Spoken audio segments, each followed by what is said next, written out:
Okay, I think we're live. Exciting. How are you guys doing today? Um, let's first just do a mic check here in the chat there. You guys got my audio in good?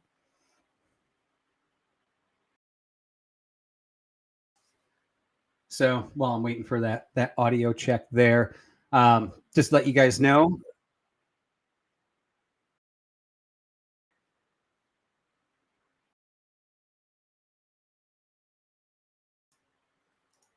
There we go. Just fix that. So got a little bit of echo on that last one there.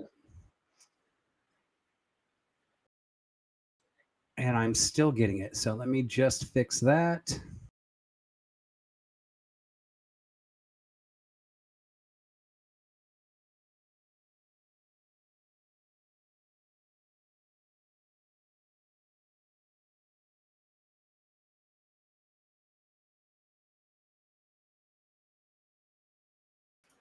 Okay, there we go. That is gone now. Perfect. So welcome to the Uncomfortable Bible Study. Excited to have 5 people, I think, here right now. To be honest, I figured that when I started this is brand new, I'd have 0. Hopefully those numbers are going to keep on going up. We're going to strive on that. But just to give you guys a little overview of what this particular live stream is going to be about is we're starting episode 1 next week. But before we started episode 1, I wanted to make sure that episode 1 wasn't full of bugs, technical issues, panelists that didn't show up. I wanted to see who actually wants to show up and who's not going to show up based on those commitments. And I figured I'd use the excuse to say, hey, we're going to meet the panelists, and we are going to meet the panelists, and also look into the episodes that we're going to be doing and the guest appearances that we're going to be having. And actually have fun with this technical experiment to make sure everything is going good. And I actually see, I didn't know if this was going to work. I see some chats coming up here. We probably have a few technical things that we need to work through as we get through this. If anybody's dual streaming, I want to try to connect all the chats so they all show up in one spot. We do have some of our panelists already in the backstage right now. And before I bring them up, I just do want to reiterate, this is kind of a test run, but we want to make sure everybody knows what is going to be happening. And I'm just so excited. I cannot believe that I actually have this opportunity to do this.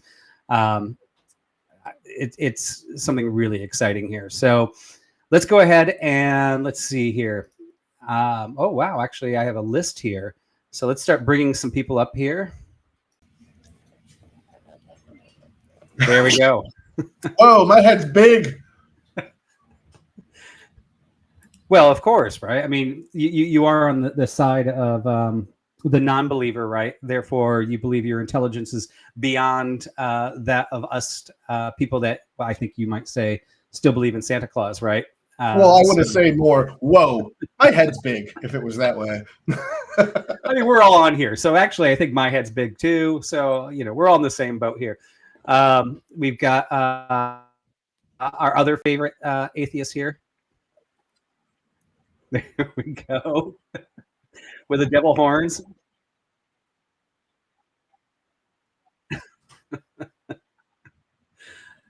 Man, and it's so awesome to have you two guys on here because I love talking with you guys all the time. Even though we don't always agree, I don't think any of us have been on the back channels and killing each other. So it's definitely awesome to have you guys on here. Let's see, who do we got next? Oh, he's the self-proclaimed most hated Christian. That's right. Glenn Lawrence. Nobody's more hated than me because I'm hated by the Christians and losers like the guy above me. But I love you. Oh, hey. What's going on, you guys? So there we got Glenn Lawrence, and then let's see, and Beth. Sorry, I didn't choose you last. You just happened to be last in the list. I'm going by You're the also computer. last in the form of creation too. So let's just get it. I was just gonna say I am a woman, so that's kind of expected, right? You're more of like an amputation, I think, but You're just love mad how I you do stole that. your rib.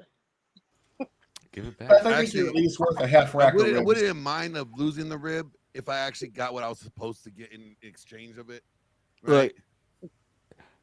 We got, what he's saying is he's got another bone. For what we lack there, we have somewhere else, don't we? So far, right now, this is the group that we've got. I did get confirmation from Ryan that he will be joining, but a little bit late. We know that Grid was out shooting, and I think something else, and normally takes Sundays off.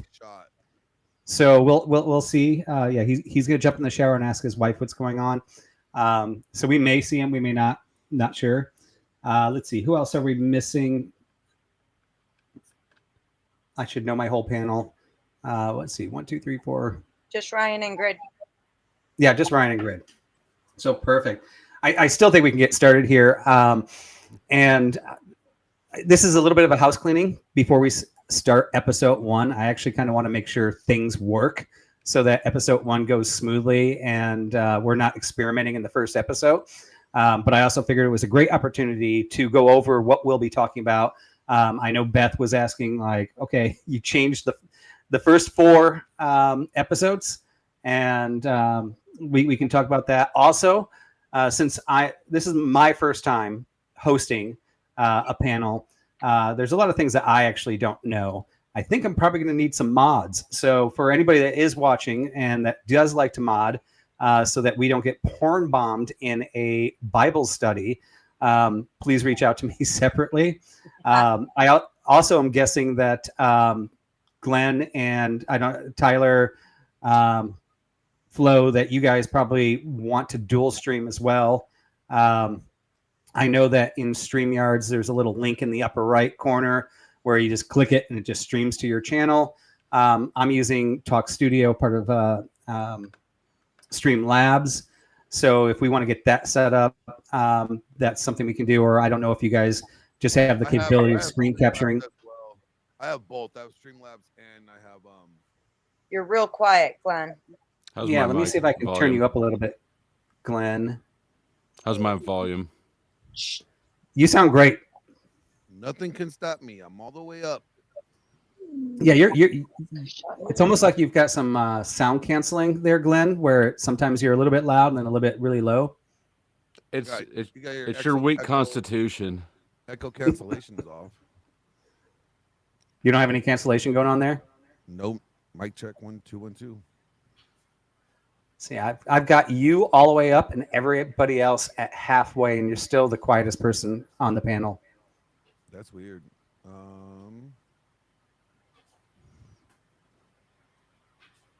Check, And I'm check, guessing, check, oh, check, Beth's check, muted, check, so check, she's probably talking check. somewhere else. Mic check. Still low? Oh yeah, I got 10 people watching. Sorry, it's the dog. He's being a brat. Every time. He wants to go to the lake. No, it's now every time that he sees me on the laptop, he starts this whole thing. At first it was just with Grid, and then who got added to it recently? It was Grid and Abe. Freaking he freaks out when he hears Grid and Abe talking, because that means he gets treats if he complains enough. So he's kind of a brat. Time to take him back to Panda Express. Say hi, Alaska. Say hi. That's the real star over here, guys. Look at that, throw those eyes. Yeah, Yeah. You're gonna have to compete with Ryan's dog soon. Oh, God. Alaska beats Umbreon every time. Mic check. How about that? Is that better? Any better? Umbreon is the there we ultimate go. pick-me of dogs. All right. There we go. And I still have your volume at max compared to everybody else's, but yeah, I think Now, you're is pretty it much still even out. good? Still good? Yeah. You're great. All right. Yeah, you're at the same level as us now. That's perfect.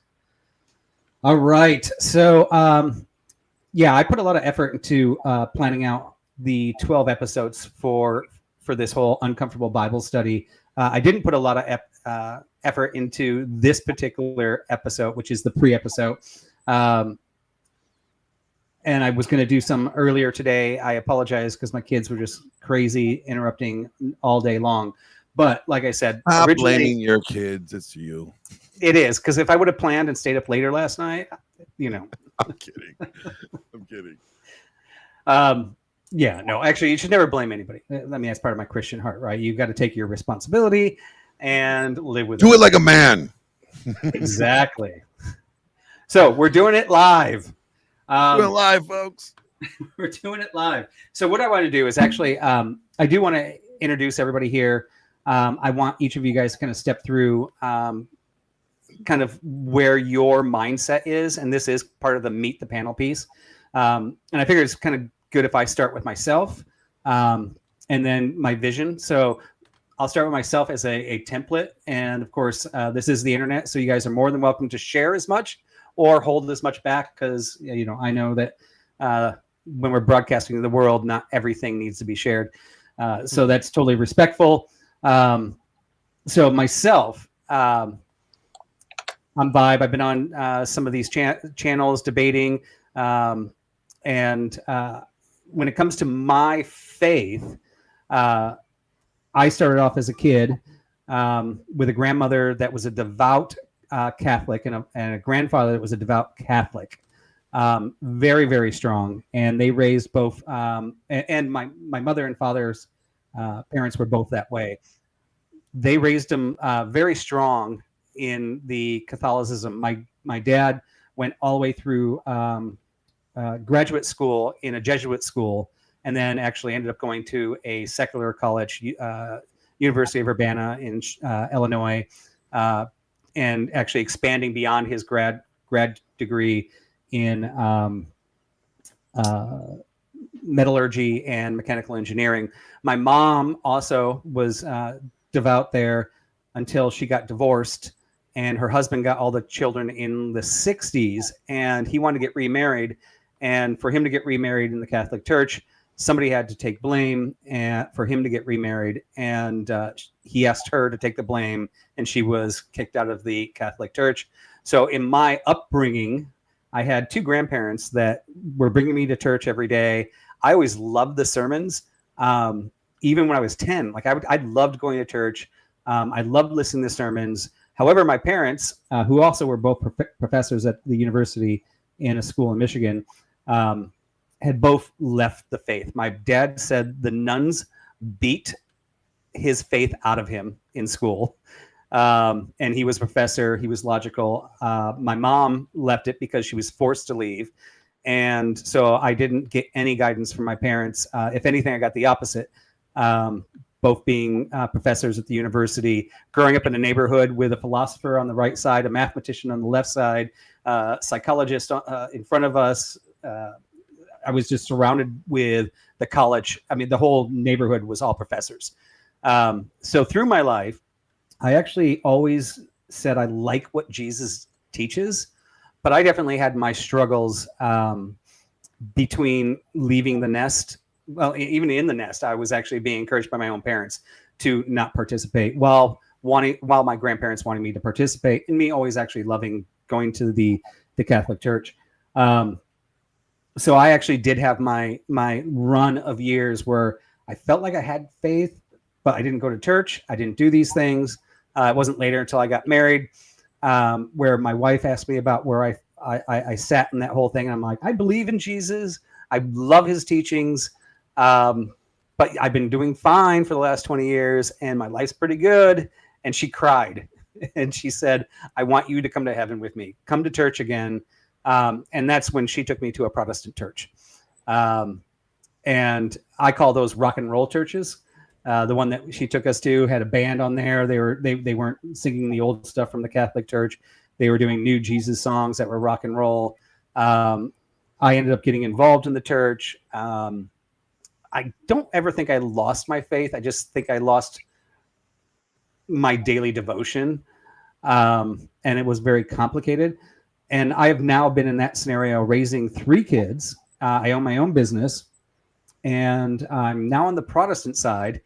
But being an intellectual and coming up in that college town environment and knowing about science and space and molecules and like how everything works, that I'm still struggling with the whole idea that the world is 3,000 years old.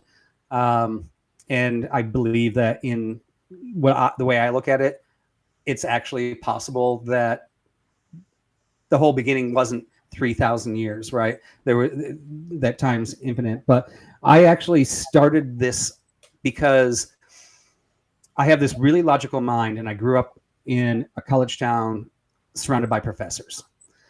But I don't think I ever lost my faith. I just lost my way of going to church, and I've been going to church every day. I serve in multiple ministries. I am actually devoted 7 days a week. I believe in it. I trust in it. But I do struggle with my intellectual side on a constant basis on like, how do I consolidate this side from this side? And the great thing is through my last 10 years of just digging into the book, I've been able to find that I can consolidate a lot more.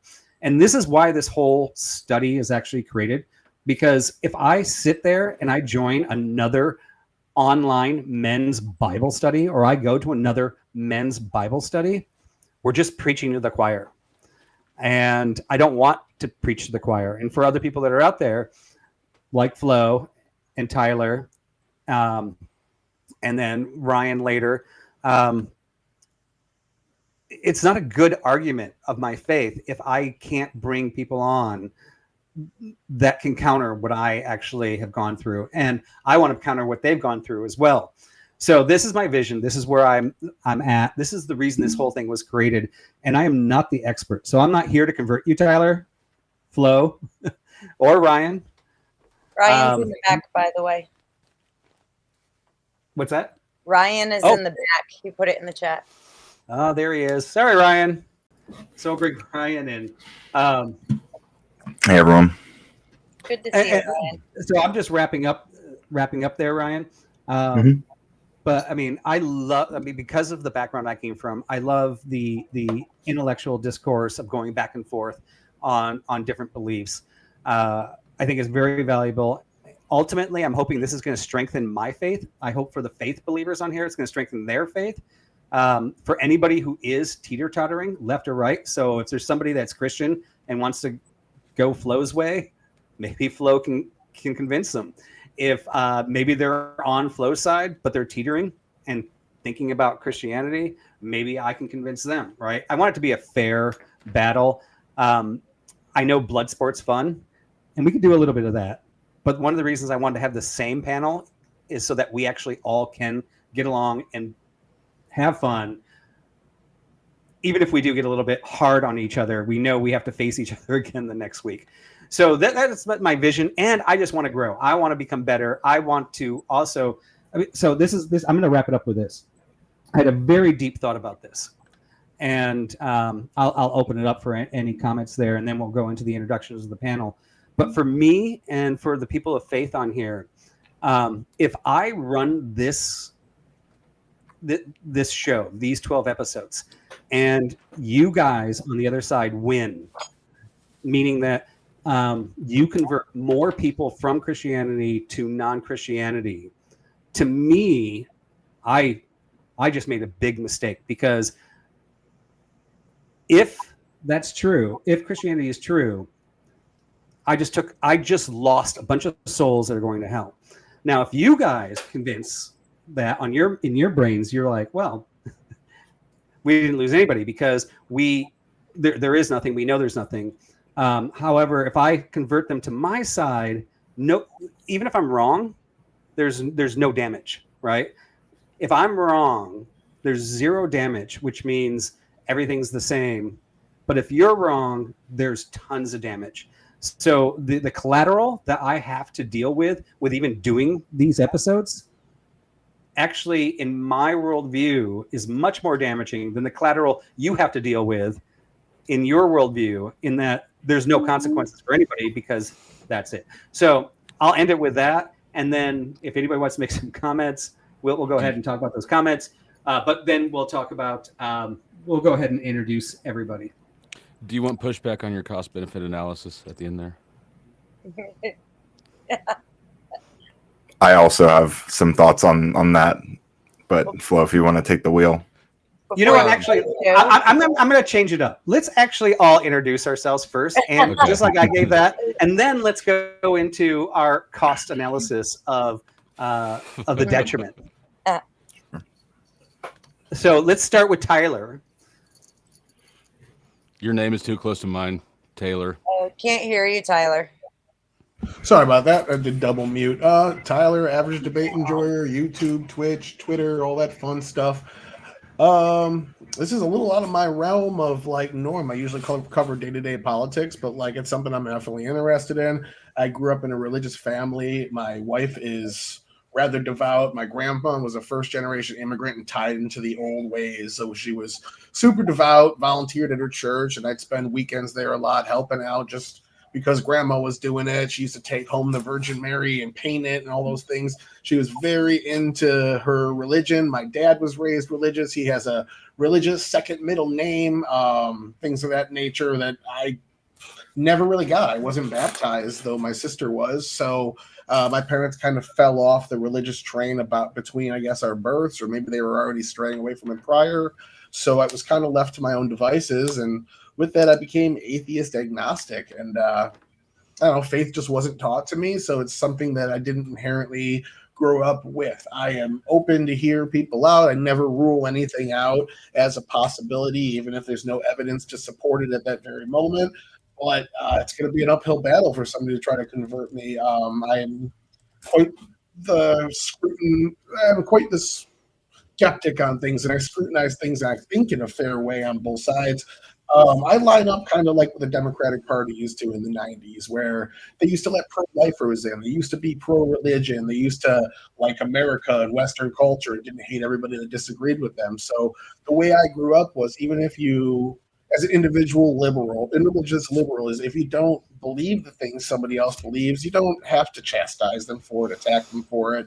You just, don't believe it. What's good for one person might be bad for another. But again, I'm all ears. If you guys can flip me around on it, feel free. But more or less, I'm kind of here just to spread my wings a little bit, expand into territories I haven't yet touched. And it seems enjoyable. Seems like a nice group of people. Everyone's an adult here, which is kind of not what you get on panels most of the time. So hopefully it's nice, good discussion. And we all have very thorough, good things to say with Glenn providing entertainment.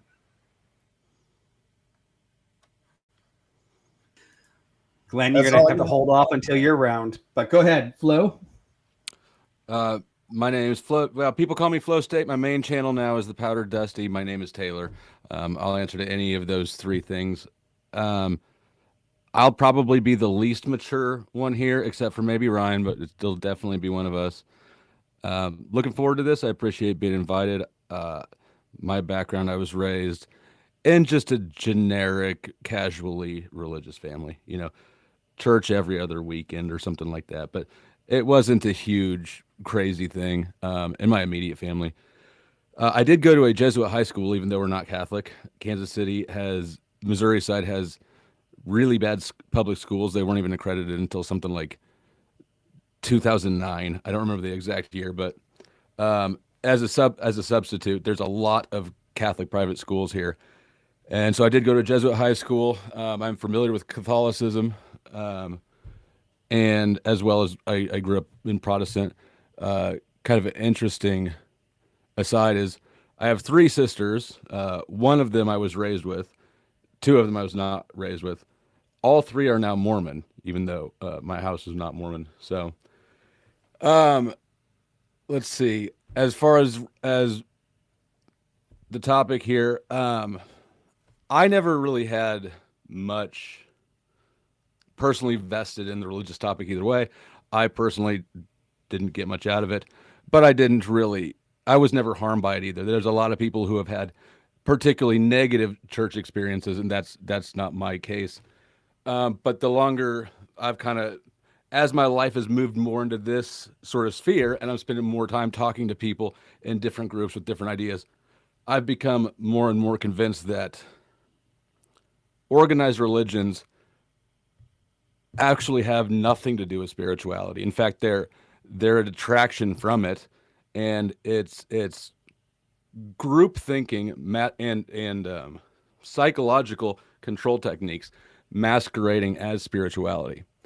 I think that I would push back on the cost value analysis and say that, in my mind, a person holding a religious belief, say, we'll just go, because you use as an example your wife's fear that you're going to go to hell. That's not good for people. It's not good for people to have to feel like there's something wrong with them because they have trouble accepting a paradigm that's actually definitionally self-contradicting, right? Like the concept of the Trinity. These concepts actually fundamentally do not work together. 1 isn't 3. That's basic math. But if you can get a population to train itself from a very young age to accept something as obviously wrong as 1 is 3, you can convince them of anything after that. So I think that I would disagree. I think that I don't know what brought us here. I'm not an evolution fetishist. I'm very comfortable looking around me and going, there's a whole lot of mysteries. There's a whole lot of things that can't be explained. And I don't think that it is to our benefit to go ahead and make up something for our gaps in knowledge instead of acknowledging that we don't know what's there. If you think you know something, you stop learning. And by claiming to know things that they can't possibly know, religions have trained people to stop seeking for whatever's deeper and more meaningful. So with that, I actually do hope to convince people to leave their cults and think for themselves. And I think that you can actually get to the point I'm at directly by following Jesus and his teachings. If you approach the topic with honesty and follow the truth so that it can set you free, you'll see the self-contradictions.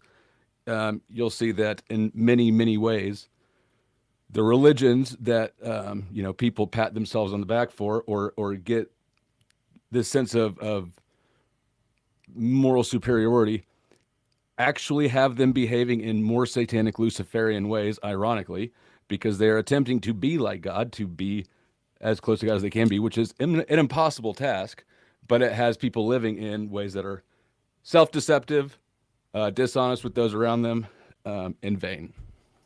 So I love that what you opened, because I put a lot of thought into this, and I've heard you do your debates before. I've heard other atheists, agnostics. Would you call yourself an atheist or an agnostic?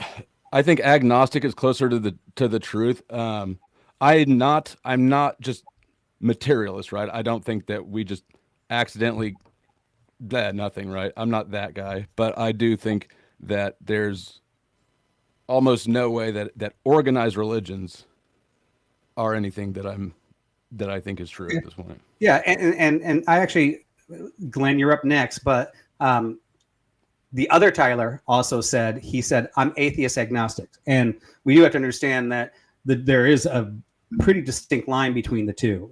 An atheist is the rejection of any higher being.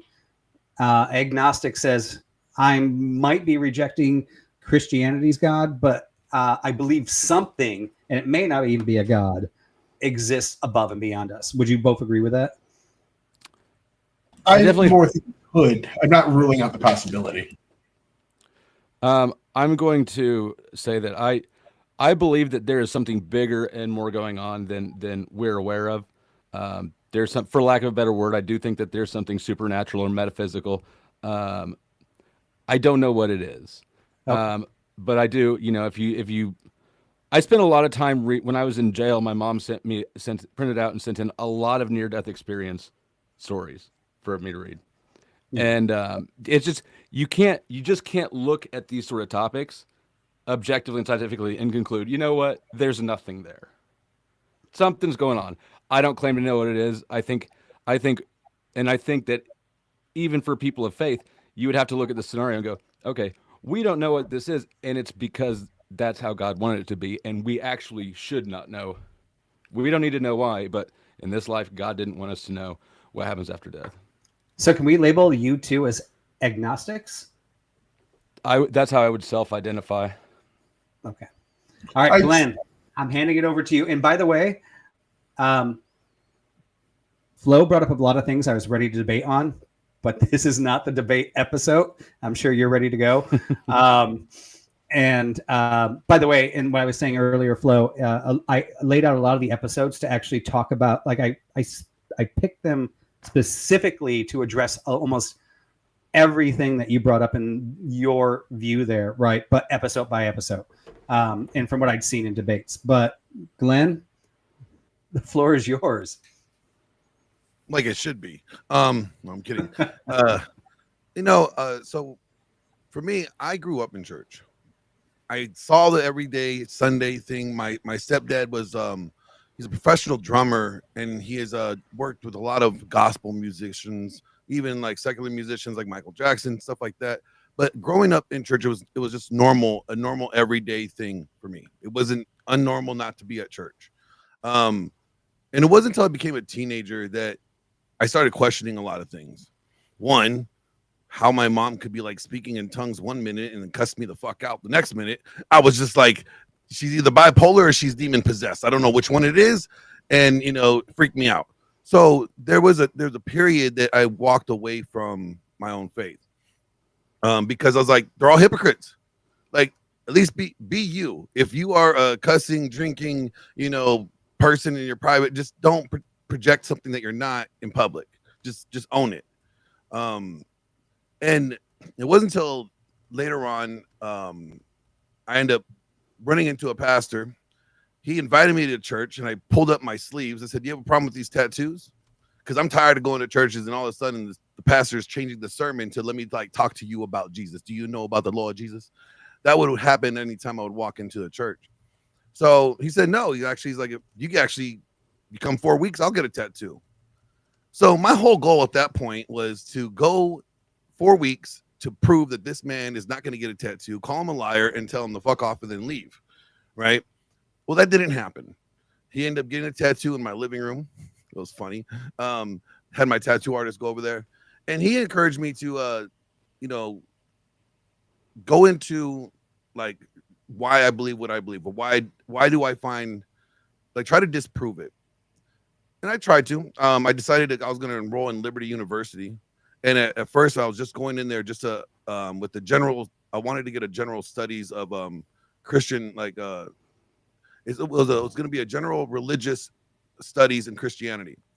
And that ended up turning into me pursuing theology, and I ended up getting a degree in theology. I always believed in God. I just didn't know why I believed in it and why people killed over him. Why there was so many deaths over this God? Why would God need you to kill for him? It didn't make sense to me. I ended up becoming a youth pastor, and it wasn't until after my divorce that I found myself really questioning my faith more so. And that was 14, 15 years later. Where I'm at now is that I know that there's God. I personally, I believe that. I personally believe this. I've had experiences to where it could only have been a God thing. There's nothing rational or logical to conclude that certain things have happened, especially as specific, instances. I've shared it with Flo before, and he knows how much I hate talking about stuff that seems too woo-wooey. Where I'm at now is that I believe that the organized religion, as I think Flo mentioned, is very problematic. I think Catholicism, the structure of religion, is a problem. And the reason why I say that is because God never wanted religion. He wanted relationships. Man made religion. Man created religion. God wanted relationships. And if God wanted a relationship, why aren't we focused on the relationship? We're more focused on the religion, the structure, what we appear to be on the outside, or what it looks like, rather than what really matters, and that's the matter of the heart. So what I tend to do is that I'm like I said, I'm the hated Christian because I do believe in God, but I also challenge everything that we know. Why do we believe these things? Where does God's word say these things? And if it doesn't line up, I don't hold it. I call it out. So that makes me an enemy among a lot of peoples. All right, that's awesome. Thank you so much, Glenn. And I mean, this is why we have the perfect panel here, right? Tyler already said it. We're adults here, so hopefully we can be entertaining, but at the same time, actually be engaging and truthful, right? And then, of course, Beth here. Hey, everybody. So I'm a divorced mom of two. My parents actually met in the Way Ministry, which is now labeled as a cult. Was well, I know that one. Yeah. And as a young child, I started off being raised in that atmosphere, and it changed after Dr. Werewolf died, to where the church started kind of breaking off and becoming its own entity, because it didn't agree with what the changes in the theological ideas that were being put forth after his death. So it was a non-denominational church, and yeah, I grew up very confused with the hypocrisy that I saw, where for the adults, they were like, well, I'm saved, so my sins are removed as far from the east as from the west. But you kids, you got to know that you have to account for everything that you say, do, and even think before God. So I would, that was like the first big thing that kind of had me, looking at it differently. And by the time I was a teenager, I started to rebel. And it's not that I fell away from faith, I just fell away from the organized religion part of it.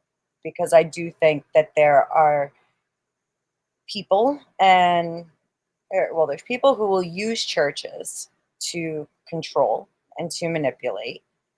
And unfortunately, it's just a reality of the world that we live in. I believe that we're all supposed to have a one-on-one relationship with God and our Messiah. I do not believe that we are supposed to form any judgments over one another's salvation.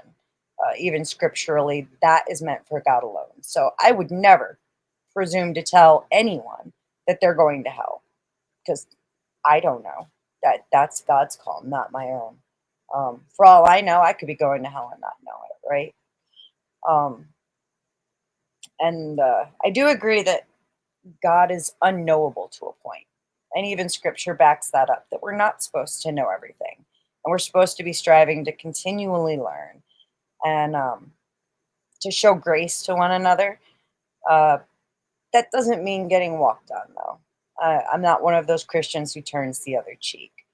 That's meant for only certain situations, in my opinion. But the way I try to approach this is I look at it primarily through the historical record and our archaeological discoveries.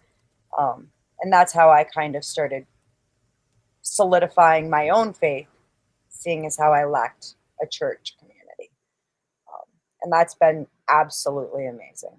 The things I've learned and found have actually done far more to solidify my faith than the church did, and forming it as I grew up. So hopefully that's a really cool aspect I'll be able to bring to this panel. Thank you, Vibe, for hosting it, and thank you, fellas, for coming. And thanks to the chat too for being here. Yeah, and for sure. And so, I mean, right now, like, what faith did you end up falling in where you are today? I tend to try to practice more pre-church, actually. The way things were for over 300 years before Rome stepped in and kind of created this church. And I practice that way because like I said, I feel like a lot of organized religion tends to manipulate the original meaning and the original format that was laid out for us by Jesus, right? All of a sudden we have church fathers who are labeling things sin that weren't sin in scripture. They're You've got making Glenn's back rules. up there. Yeah, they make rules to follow that weren't set forth in scripture. And so I kind of look at that, and that's where I'm at these days. Call me daddy and tell me your secrets didn't set well. All right. And then so finally, I'm going to give a little special introduction to Ryan, only because since I've jumped into this universe here, I think he's been my number one target. And so I'm super. And by the way, I like Ryan. Why is Ryan always getting so much shit from everybody? I know. So I'm trying to clean that up because one, he did come on this panel, right? So he's not hating me for him being my number one target. And I didn't actually choose you as my number one target. I just disagreed with so much of your left stuff. I just always tend to go there. But you've always been respectful to me. I hope I've always been mostly respectful to you. But I do appreciate you coming in here. I actually do think you add a lot to this on the other side, my opposite side. So I do appreciate you coming up on here. It just shows that we at least have some adults on here. So go ahead and give us your backstory. Adults. Sorry, Ryan. I'm picking on you. I'm sorry. I actually did try to call him out as a 20-year-old. I'm 32 for what it's worth. So I think my comment exactly was, I remember being like you when I was in my 20s, and you said, "Oh, I'm in my 30s." Believe it or not, guys, I've eaten despite literally my youthful cereal exuberance. Yes, but go ahead, Brian. Sorry. Yeah, no. So I'm Ryan, radical coder. I come from a computer science background, I guess. I've been software engineer / educator for at least a decade, give or take. As for religious background, I did actually grow up going to a Mormon church, Church of Latter-day Saints, until I was maybe 11 or 12. I was baptized. I'm not sure I ever fully bought in to the whole system of beliefs. I didn't particularly love going to church. I liked being around people, even at a young age. I liked being surrounded by other people. I didn't particularly enjoy sitting there and listening to the sermons or anything like that. I remember finding frustration probably around 8 years old or so when the sermons would end with this statement like, "We know we are the one true church." And I think I took it I might have taken it like immediately a little bit literally the first time I heard it, thinking like, wow, like literally this church, like this is the one, like right here, this is but I understood later that they meant like in general that the Church of Latter-day Saints, right, the Mormon church, they were asserting is the one true church. And I remember thinking, well, I mean, I imagine every denomination thinks that, right? Every church must believe that they are the one true church, otherwise like what are they doing there? So that was always a weird, an interesting contradiction. Eventually, I talked my way out of and complained my way out of being dragged to church every Sunday. But in high school, I did start attending a teen church, I guess, like one of those celebration, I believe. And I went on and off with a group of friends, and I really enjoyed the social aspect as well as the live music. I was a big fan of that. I think that's what I really realized I enjoyed about it was being surrounded by people, loving people, and live music. Going into my young adult life, I found increasing disagreeableness, I guess, with religious assertions, and I was very antagonistic. I would post on Facebook a lot and argue with people. I if you can imagine, I'm quite a disagreeable person in many ways. In terms of like science and all this stuff, I generally find like satisfaction with the explanations of reality as I explore them. And I find less satisfaction when I explore things through a religious lens. However, in recent years, I think I've become increasingly comfortable with a kind of compatibility, maybe, or like a spirituality of sorts with my own understanding of reality.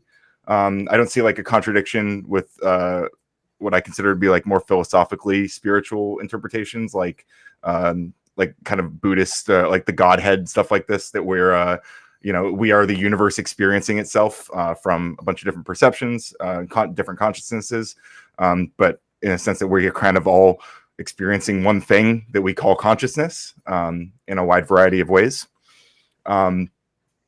Which kind of brings me into the pushback to your initial stuff about your kind of what is it? Not Loki's wager, it's the other wager, Pascal's wager. Because I think I feel like there's kind of an emotional manipulation of like you're going to rob me of my eternal happiness, which should include you. That doesn't sit well with me. Because I'd argue that from our I do consider myself an atheist. I don't see that as an assertion that there's not a God. I see it as a lack of belief in God. I think that people try to distinguish agnosticism, atheism. I'm fairly confident that I don't believe in the Christian God. Like I feel like I'm atheistic with relatively to the Christian God, right? I feel like from that worldview, we have actually more risk because we believe this is the limit of our experience, right? Like here on this earth is all we get. That implies we don't have anything following our time here. So I think it's extremely important in our worldview that we value that time in meaningful ways.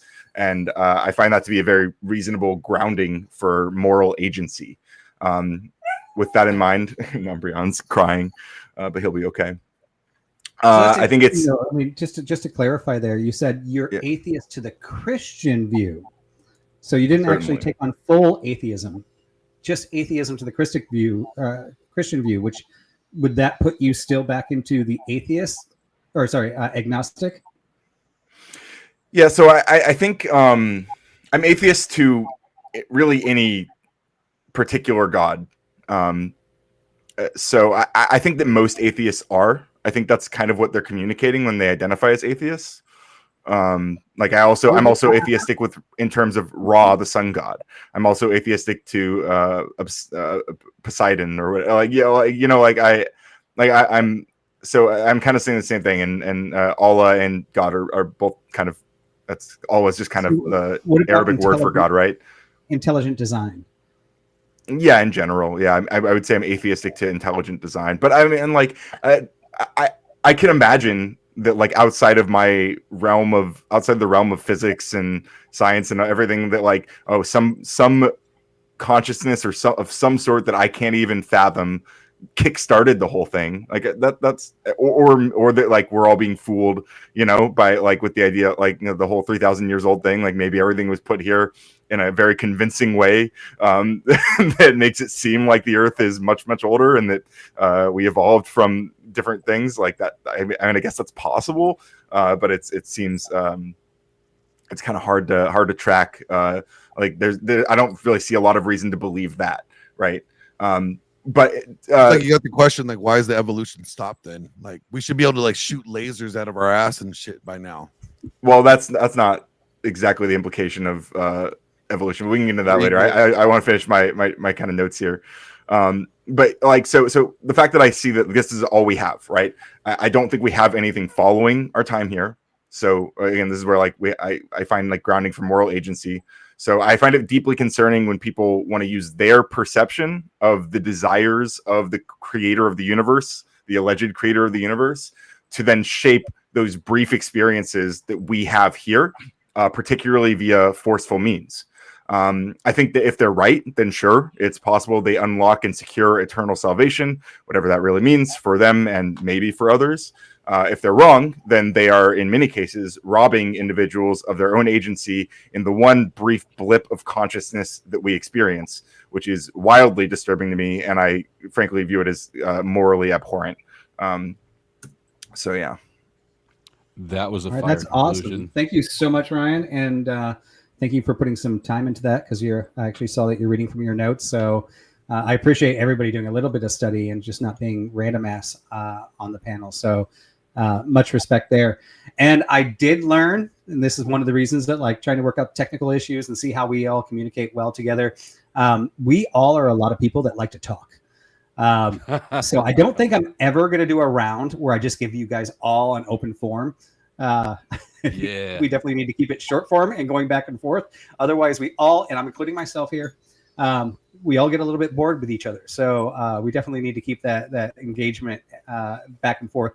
But as far as the moving forward with the episodes, I also think it's really valuable for anybody that's going to be jumping into these to actually know where everybody stands. I'll reference this in episode 1, that if you're wondering where any of you guys are coming from, to come back to this particular episode. So that is brilliant. I appreciate you guys all waiting through each other and being respectful on that. So yeah, just perfect. And once again to go back, like I said, there's 12 episodes, and it's 3 sections. And when it comes to the atheist agnostic side, I really did lay them out, and I think I put some thought into this. Being one was kind of the proof of where did the Bible come from? What does it mean? What does it say? Is it history of all animals on the planet? No, that's not the story it is, right? So the first 4 episodes are all based on why we find this factual. Gives you guys the opportunity to say why you don't find it factual. I forgot. I think it was Grid in one of those first 4 episodes. Our special guest is actually going to be an Odinist, which means they believe in the god of Odin. And he'll actually reference, I'm sure if anybody knows Balderson. Yeah. He's going to basically be coming in, chiming that his religion's older. He had a faith experience that showed him this was the way. The same faith experience that all of us on the faith side say that we also had. And try to demonstrate that a lot of the things that Christianity is actually came from Odinism prior, right? And I just point that out to kind of go through that. I'm not trying to hide anybody's thoughts. I want to explore them. I want to hear them. I want to debate them and see where we land there. The second part, the next 4 episodes, which are addressing like some of the crazy stuff in the Bible. Flo had talked about hell and how like that's such a heavy thing to hold over people's heads. There's a whole episode based on that. We've got some craziness like Nephilim, angels, Bible, giants, right? We'll talk about some of the things that often people will go back to the Bible and say, well, this is just crazy, right? And try to interpret what that actually is. And then the final section of it is what we always see in the debates. What we see in debates is, well, your Bible says slavery is okay. Your Bible says women are not supposed to be powerful. Your Bible says, homosexuality needs to be punished, right? These are all the debates that come up in modern day debate. And we're actually going to have an episode based on each one of those aspects. So the idea is to start with the foundation in the ground, because I don't want to debate those later topics without having the foundation topics first. And I don't want to debate the higher end topics until we get some of the things that people call out as ridiculous before we all understand what those ridiculous things are. So comments, thoughts, and any variances that you guys think doesn't actually attack everything that needs to be attacked from both sides. Can I help invite special guests to the lesbian episode? I mean, who? Yeah. I don't know, but I just feel like I can find some good ones. So so on the slavery one, Marte is going to be our guest, the DEA agent. No, former DEA agent. Former DEA agent, right? So Marte really wants to take. He also wanted to take homosexuality, but I told him I don't think he's qualified for that particular topic. I would actually like to get somebody that is gay or is trans on that particular episode. And once again, when we do these, this is not for like the people on the Christian side to bash that guest star, right? Yeah, it really is to like, I mean, Jesus hung out with the thieves, the prostitutes, and he loved them, right? Like there is no goal here as we go through these progressions to hate on anybody, but it is to share, our thoughts and our feelings and the word and what it says and try to understand it correctly. I have a question for you, Vibe. Yeah. If you're ready for it. Or is it? Sorry, what's that? Are you open? Are you prioritizing for yourself in this exercise truth or sect loyalty. Are you So, open to changing your mind? Yeah, so I mean, I'm actually doing this because on the Protestant side, right, we explore and try to find the truth of what God's word is through the Bible. So for myself, I actually created this to help teach myself. And ultimately, you may not like this answer, right? I mean, I do listen to the truth. I have changed my mind, but I also talk with men all the time that are teetering, and sometimes they come up with an argument to me that I actually don't have the answer for. I would like to use this and use the panel here to help strengthen my ability to bring somebody to my side.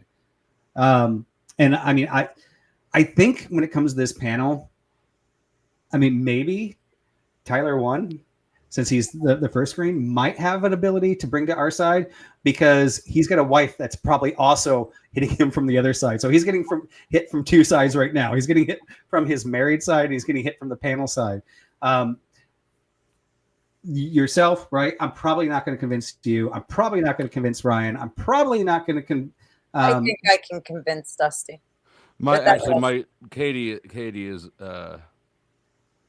not outspoken about it, but she's still Christian-ish, I think. And you guys are probably not going to convince us either. And at the end of this, maybe nobody's going to change. But because of where my Christian heart is, and I do feel that Christian ethics, Christian morals, the way I'm raising my family, the way I have community, the things that we're even doing in our neighborhood. There's a guy who has 2 types of cancer that's dying across the street. And I organized the whole neighborhood he just got home from the hospital to do a big car classic show in front of his house, show him that the neighborhood cares about him. I think these are good values, even if I'm wrong, right? However, I am trying to reach out through this, not to be right. Maybe you will convince me. I am open-minded. I highly doubt it. But anybody else that is teetering, all the people that are watching, somebody that needs a better explanation of are Christians actually, do they believe in slaves? And I would say no, can see some of the truth behind what we really are doing and what we really think. And are we full of hate or are we full of love? And same thing from your guys' side, right? I mean, for Christians that are looking at you, are you full of hate? Are you full of love? Like, where does all that come from? So to answer your question, I know it's obtuse, but it's the truth. I want to throw in real quick. I know, at least from my standing with the way I view faith, I think it's more important to establish the faith, not necessarily a particular sect, because it's the faith itself that's supposed to create the community. The church is kind of secondary to that. But I know I said sex, but what I meant was I'm a Christian and I'm sticking to this, right? Your worldview. Gotcha. Yeah. And actually, what I heard Vibe say is I'm not open to changing my mind. To be completely honest, that's what that sounded like. It was like a soft delivery of no, I'm not interested in opening my mind. But that actually is not true. I just know that what has happened in my life, and from what I've seen and what I've experienced, that it's probably minimal. But I also know that when I was in my 20s, I had some of these crazy thoughts. And when I was challenging atheism and agnostic, in my mid-20s, I actually came up with this idea of nullism. And nullism was, why do I even have to participate in being a Christian, an atheist, or an agnostic? The only reason I have to is because everybody introduced it to me and said I have to pick one of these 3. And so I came up with this concept of saying, actually, I want to opt out of this whole scenario. I already believed in the teachings of Jesus, but I'm not going to church. I don't want to participate in being a Christian, atheist, or an agnostic.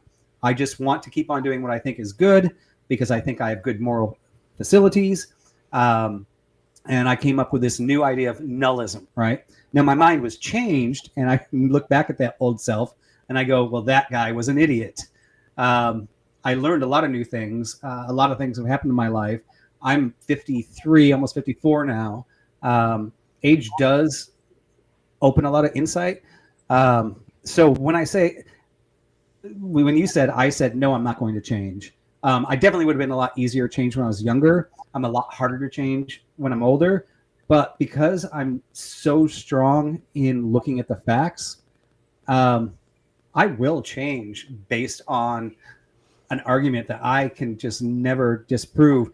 And some of it's going to be a little bit feely. But we'll get into those in some of those episodes. But a lot of it is very factual. But faith is not a factual based thing, right? There has to it seems like in somebody's worldview there has to be a priority or a controlling document, to borrow a legal phrase. Yeah. So I mean, Tyler sent in the back chat, not in the back chat, but on Discord, a great napkin. Right. Awesome. And I love the napkin because actually that That's one, funny. yeah, that is the basis of the first episode, right? And let me see if I can just share it really quick here. We'll share screen and shout out to Mrs. D and thank you 10th man for the raid. There's 46 watching on my side. Awesome. What up, gang? 46 sinners and saints. Who knows what percentages they're mixed in there. all right. So he wrote, "This napkin religion is one true religion because it says so right here on this napkin." Now, this is what I love for open Discord, right? On this. Oh, wow. Something just happened. Are you kidding me, Abe? We've known each other for so long now, and you just subscribed? Get out of here. All right. Thank you, Abe. Yeah, so this is the first episode. This napkin statement is the first episode, and I think it's great. It's funny, and yeah, that's going to be fun. Now, once again, this is my first time hosting, so I'm not very quick at switching screens. There we go. And thank you for that, Taylor. If I can speak a little bit to the whole like changing, I change my mind, I think, pretty frequently. I know people might not believe this about me, but I think I actually very like daily. I think I am learning new things, reshaping my understanding of the things I do know. I think what the reason people are probably often perceive me to be less open-minded is because of the strength in which I hold particular convictions. But I think that those convictions, I think, are kind of emerged from what I was describing earlier, which is this kind of this value that I find in moral agency and this idea that we only get like one brief experience on Earth, and I can't conceptualize of anything after that. So I want to I want to make the most of that, and I don't want people to be using their belief in what they think the creator of the universe wants, assuming there even is such a thing, to impose that and like really like shape our experience here. I think is like very disturbing in many ways. It doesn't have to be disturbing. Like there can be positive ways that it can be shaped. But I think it like when we brought up I guess we're gonna have a whole episode on the slavery stuff. I don't think it's that, like, my issue isn't that like, oh, Christians believe in slavery. But it absolutely was the case that Christians used the Bible to defend slavery. Now, you can also argue there were Christians who used the Bible to seek to abolish slavery. I'd agree with that. But again, what that kind of comes down to is just using their perception of what the creator of the universe wants to shape the reality instead of just engaging with the reality as it is, as we kind of experience it. Yeah, and I think that's an important point. To actually describe this particular season as well, is because the panelists on the side here that are the faith side are all a version of Protestant. And I don't know if you guys are familiar with the differences between Catholicism and Orthodox and Protestant. Protestant varies out into multiple different sects and are completely different than Mormonism and Latter-day Saints. So we're coming from the Protestant side, and this panel is only Protestant because, to your point, there is no interpretation of the Bible according to the Orthodox. I think this is a very interesting season too. But in order to actually sit here and have a conversation about what we actually think the Bible means, where it came from, we have some Orthodox guest stars. I'm sure they'll break into that. I'm not trying to exclude them, but there is a variance between the three. And I don't really think this 12 episodes would work having a Catholic or an Orthodox in it, in that we're interpreting that. And I don't know, it looked like Glenn was about to say something there. I think that those differences might be huge to Christians, but to non-Christians, like, you all have the same basic foundations, the same big hurdles to get through. So the minutia, I don't know that it would particularly matter anyways. Sorry, Beth. No, I mean, it actually does. Go ahead, Beth. Sorry. Yeah, it actually does, in the sense that Orthodox Christians can't really speak on Scripture much unless they have the proper blessing, if you will, from their leadership to do so. I think the big thing that I'm certainly looking forward to bringing to this is the idea that, the interpretation, not as far as what it means, but even the words themselves, sometimes needs to be looked at in a different light, because you need to look at, first of all, what were the words that were originally used, because the language is that, especially when it comes to ancient Hebrew, that language is very, very small. And so a lot of those words, there's a lot of words we have now. There's a lot. We have a lot of words now that didn't exist then. Even homosexual, that did not exist in ancient Hebrew. So what they did instead was they would describe different things. But then on top of it, as the words shift through the translations of the languages, the meanings sometimes shift just a little bit. That's one thing I always love to do, is when we start coming to Scripture that, is particularly contentious between people. I'm always one of the first ones to jump back and be like, okay, what wording does the original text use? And what did those words mean then? And then who was it written to also is another very big, important thing. Like the idea that it's actually justifying slavery. What it was meant to do was, number one, kind of help slaves to, as far as their quality of lives went, but also even people who had slaves, as far as how they treat them. Well, that's one of the 101 arguments that I'm trying to avoid making. Like, I go on Twitter, you see a lot of people making those 101 arguments like slavery is justified by the Bible because it tells you how to treat your slaves. But a lot of the Bible is contextual for the times that it was written in, and to say that everybody, even like the best of people at that time accepted slavery as the norm, you have to take that into account. Is historical materialism is often used against like the founding fathers as well, and things of that nature. So if I don't like it when it's done over here, I'm not going to turn around and do it over here. That's one of the arguments that I'm hoping I don't make, because I feel like I'll be embarrassing my lack of knowledge on the subject, while I've been doing so much damn research to try to offer something of substance more than just, well, Bible says slavery, or Bible says poison your wife if you think she's cheating on you. If the baby lives, then those seem like very elementary basic arguments. Bitch pearl clutching. I'm with you on that. Well, as the basic bitch in the room, I think I will give a little bit of grace to that position, right? Like, I think it is valuable actually to look back on that and think about, regardless of whether we think that we recognize the the moral frameworks of the time, the experiences of people who were victim to those things are absolutely still worth feeling grief for. Like people who were enslaved at the time, people who were poisoned, right, or whatever, like wives who were treated in particular ways, and etc. I think all of these things are still worth really feeling like sympathy for, and understanding their experiences as they were shaped by these particular worldviews. I think that's still really valuable to do. And I would kind of mostly like I think that I agree that it is significant that those are in the Bible, but for a completely opposite reason. I think there's no value in feeling any sort of emotion over shit that you can't do anything about. All of that, that's just emotional masturbation, really.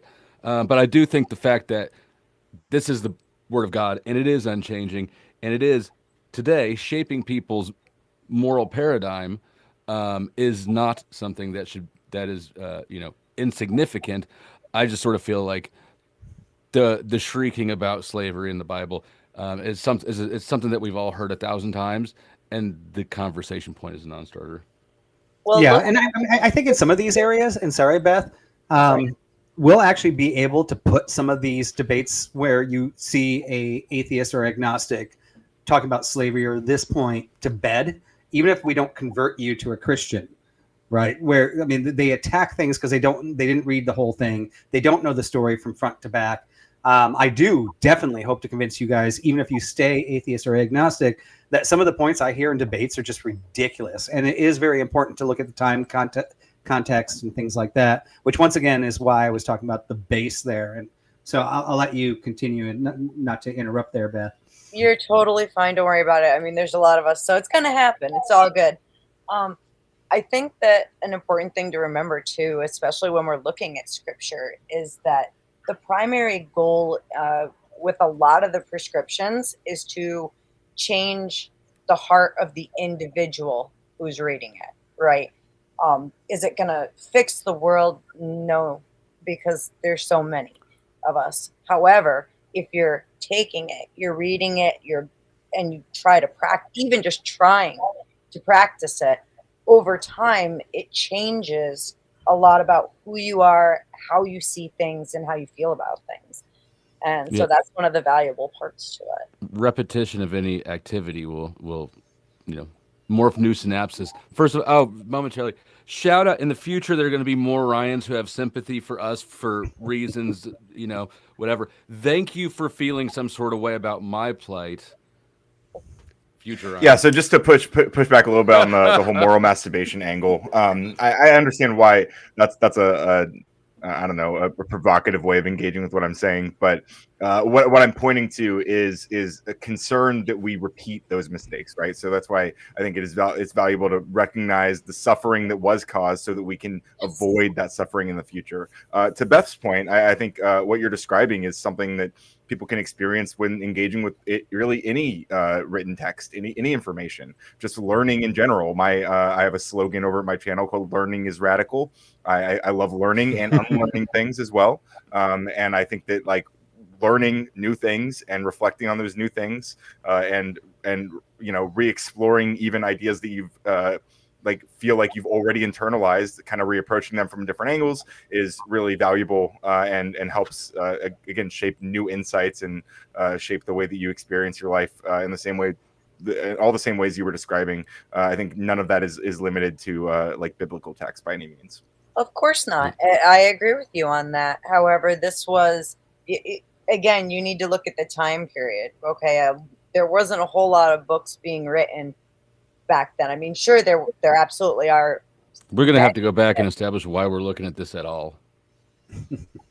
All right, so I mean, Vibe, you got to give us something to sink our teeth into. What can we fight about?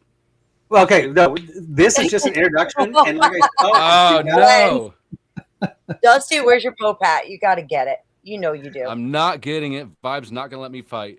I'm not going to let you fight on this particular episode. I'm letting a little bit of fighting going on, but like I said, this was more technical experimentation to make sure, one, we can all get on and not interrupt each other. Two, make sure I know how to freaking do a stream. Given that, actually, I did notice that I didn't realize in StreamYards, there are 253 chats in StreamYards that have been going on, people asking me questions that I've been completely ignoring, and so I apologize for that. I'm going to pay attention to that next round. We've got Abe and Gorilla Biscuits, and oh my god, so many people in here. JC, Fluzzy. Shout out to all of them. You guys are freaking doing great. And I do see some vibes, and I will work on. I need some mods, guys. I have no mods. I need somebody pinging me, going, somebody's making a good point. You're not going to read all the chats. Like I wouldn't even stress about being able to read all the chats. Look for super chats and maybe key ones. But if you're Absolutely. that's the first thing that falls aside. Bob, you got to look at it like the ones with super chats. Those are like the tithes and offerings. So you acknowledge those first. Yeah. Is And there an episode of? Sorry, I didn't set up the super chats for this particular but I did. episode. They will be on So did I. the next one here, and I'll work out how we share that stuff. I'm not here to actually make money, so it's not the biggest, most important thing to me. But definitely want to engage with the audience and talk to them. That's part of the whole format. There is for us to engage with them as well. But if you really want to stick your teeth in, then on next Sunday, and we can talk about this in the Tubbs group. And by the way, for those that don't know, I've affectionately called this the Tubbs, which is the Uncomfortable Bible Study. It's just a little bit quicker to say Tubbs. So this Tubbs group here, if we need to change it to another date, I thought Sunday is good because it's Sunday. I went to church today. This is a Bible study. However, I was also looking at Wednesday, but trying to conform with all of your guys' YouTube schedules is really hard and not overlap. I am open to other dates. This was the one that I found works the best. I do know that Sarah often streams on Sundays at 6 o'clock. So I figured from 4 to 6 was good. But I'm willing to let the conversation go for 7 hours if it needs to. But going back into kind of get in topic here, let me share again about what we're talking about, because we were actually talking about how do we interpret the Bible, different languages, how do we know it's right? There's actually really good evidence for that, and that's going to be the first episode.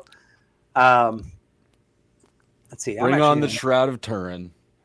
Oh, I'm so not that big into relics. Yeah. So I can't read. Let me pull it up.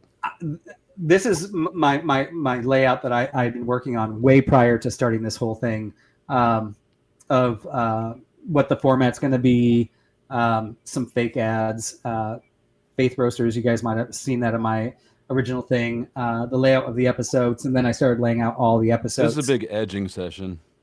Yeah, Send us a list of the episodes so we can, because I am. And the only reason I'm actually showing you this is because I did change the original 4, and I'll send you guys an update, and I'll send you guys the format and the Bible quotes every Wednesday prior to the Sunday discussion. So, and if you guys want to bring anything new or add anything, you can let me know. It is a Bible study, so yes, I am going to use quotes. Otherwise, it's not a Bible study. It has to be that way. But I felt like the first 4 episodes all being concentrating on what is the Bible was a little bit too much. So I'm trying to consolidate down into episode 1 and 2, and then going into 3, going into the New Testament a bit. And I haven't filled episode 4 yet.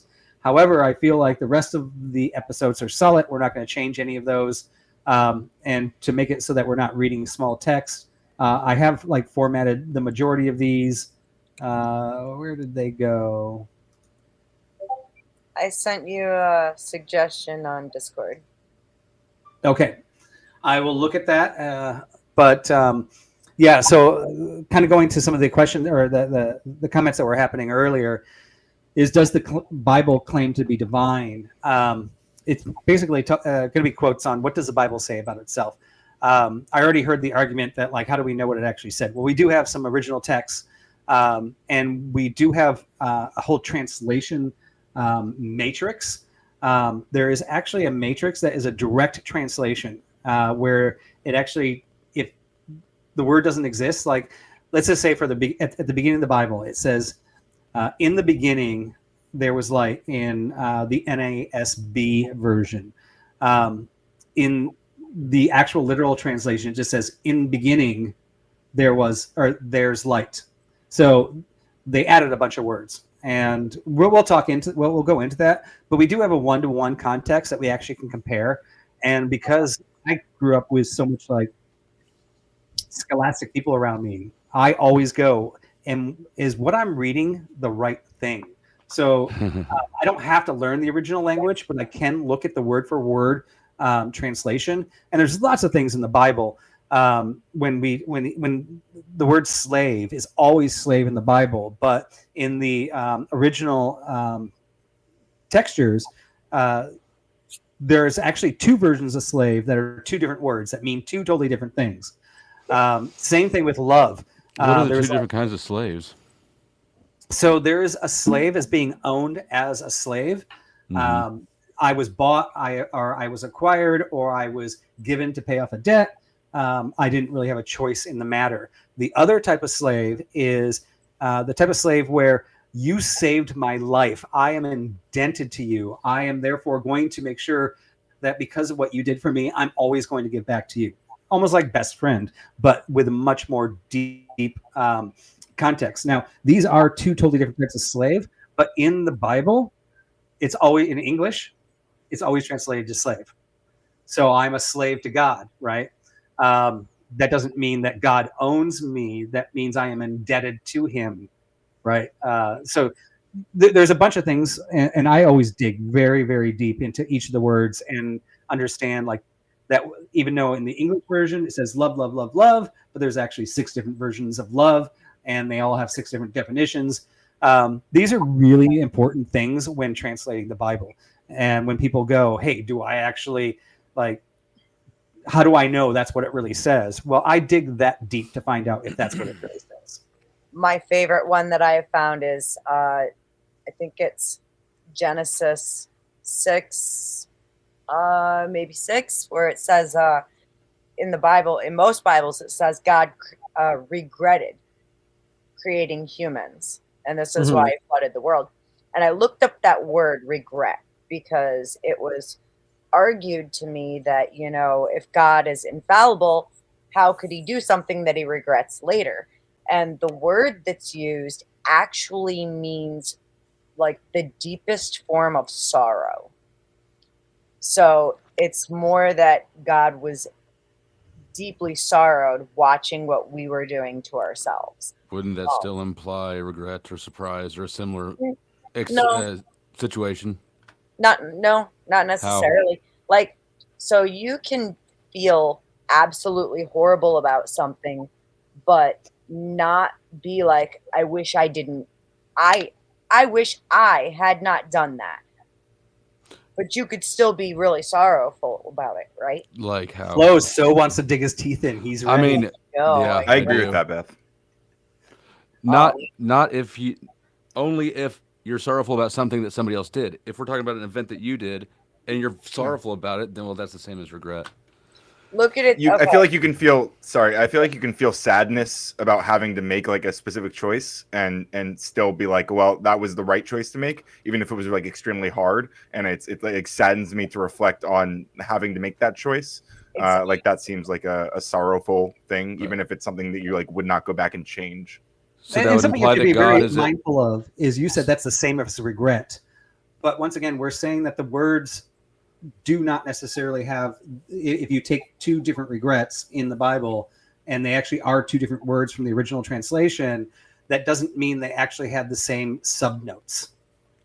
right, but no matter which slightly different version of the word you use, either way, you come up with a paradigm in which God was either surprised by how humanity turned out or upset at the external paradigm that forced his hand. Something about this situation doesn't hold up to the all-powerful, all-knowing. So look at it like this. You have, imagine for a second that you have your child, you absolutely love your kid, you do anything for your kid. Your kid was out and did something really dumb and got into a bad accident. And now, you have to make the call about amputating a leg. Okay.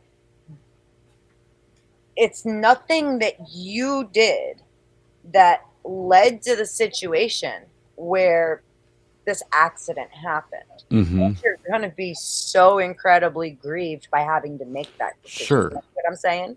I get that, but that is due to my lack of control. If I'm not God, if I were God, I would have known that was going to happen. I would have caused it to happen. I would have intended for it to happen. And I would have changed, if it somehow surprised me, I would still change it after the fact. So I, you can I've give tried. freedom of will. Sorry, Beth, because I so want to answer that too, but I'm not Okay. going to. I know I can fight. Vibe wants us to Well, experience hell. Do No. not come. all I was going to say is that we still have that freedom of will, right? So, you know, this was a situation, you know, let's say your child is an adult when this happens, when this accident happens, but now they're unconscious and you have to make that decision. They are out in the world. They are making their own decisions.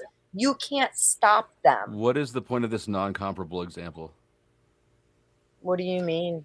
We don't have power over our children. They're independent beings outside of our control. This is not the paradigm with God at all. That Really? is actually Have freedom of will. You actually just pointed it out. Perfect, Flo, is that God had the ability to control us. He can make us do whatever he wants, right? We know that based on what we read. But he chose to allow us to do, like our children, anything we want. He allows us to either love him or not love him. Now, you are correct in the sense, I mean, I personally think, and maybe people will argue with me on this panel, that he can see from his choices the free will choices we're going to make, and he does know where we're going to end up in the end, whether we're going to end up loving him or not. But he didn't predetermine that. He gave us the choice, and he knows because he wrote the final book too, right? We've got the end of times. He knows where every one of us, like Santa Claus, has a list. He knows every single person and whether they actually, in their free will, whether they chose to accept him or not. But he didn't make any of them choose him. They all had free will, just like our kids. I asked my kid not to do this, but he did it. I tried to teach him well. God tries to teach us well. I give my kids rules. God gave us rules. They don't always follow them, because the greatest thing in love is teaching and forgiving. How is it? I was just Oh, you gonna say, forgot whooping that ass, though. You forgot whooping that ass. This even is with all of that, you can still, you know, giving your child that freedom to make the decisions for their own life.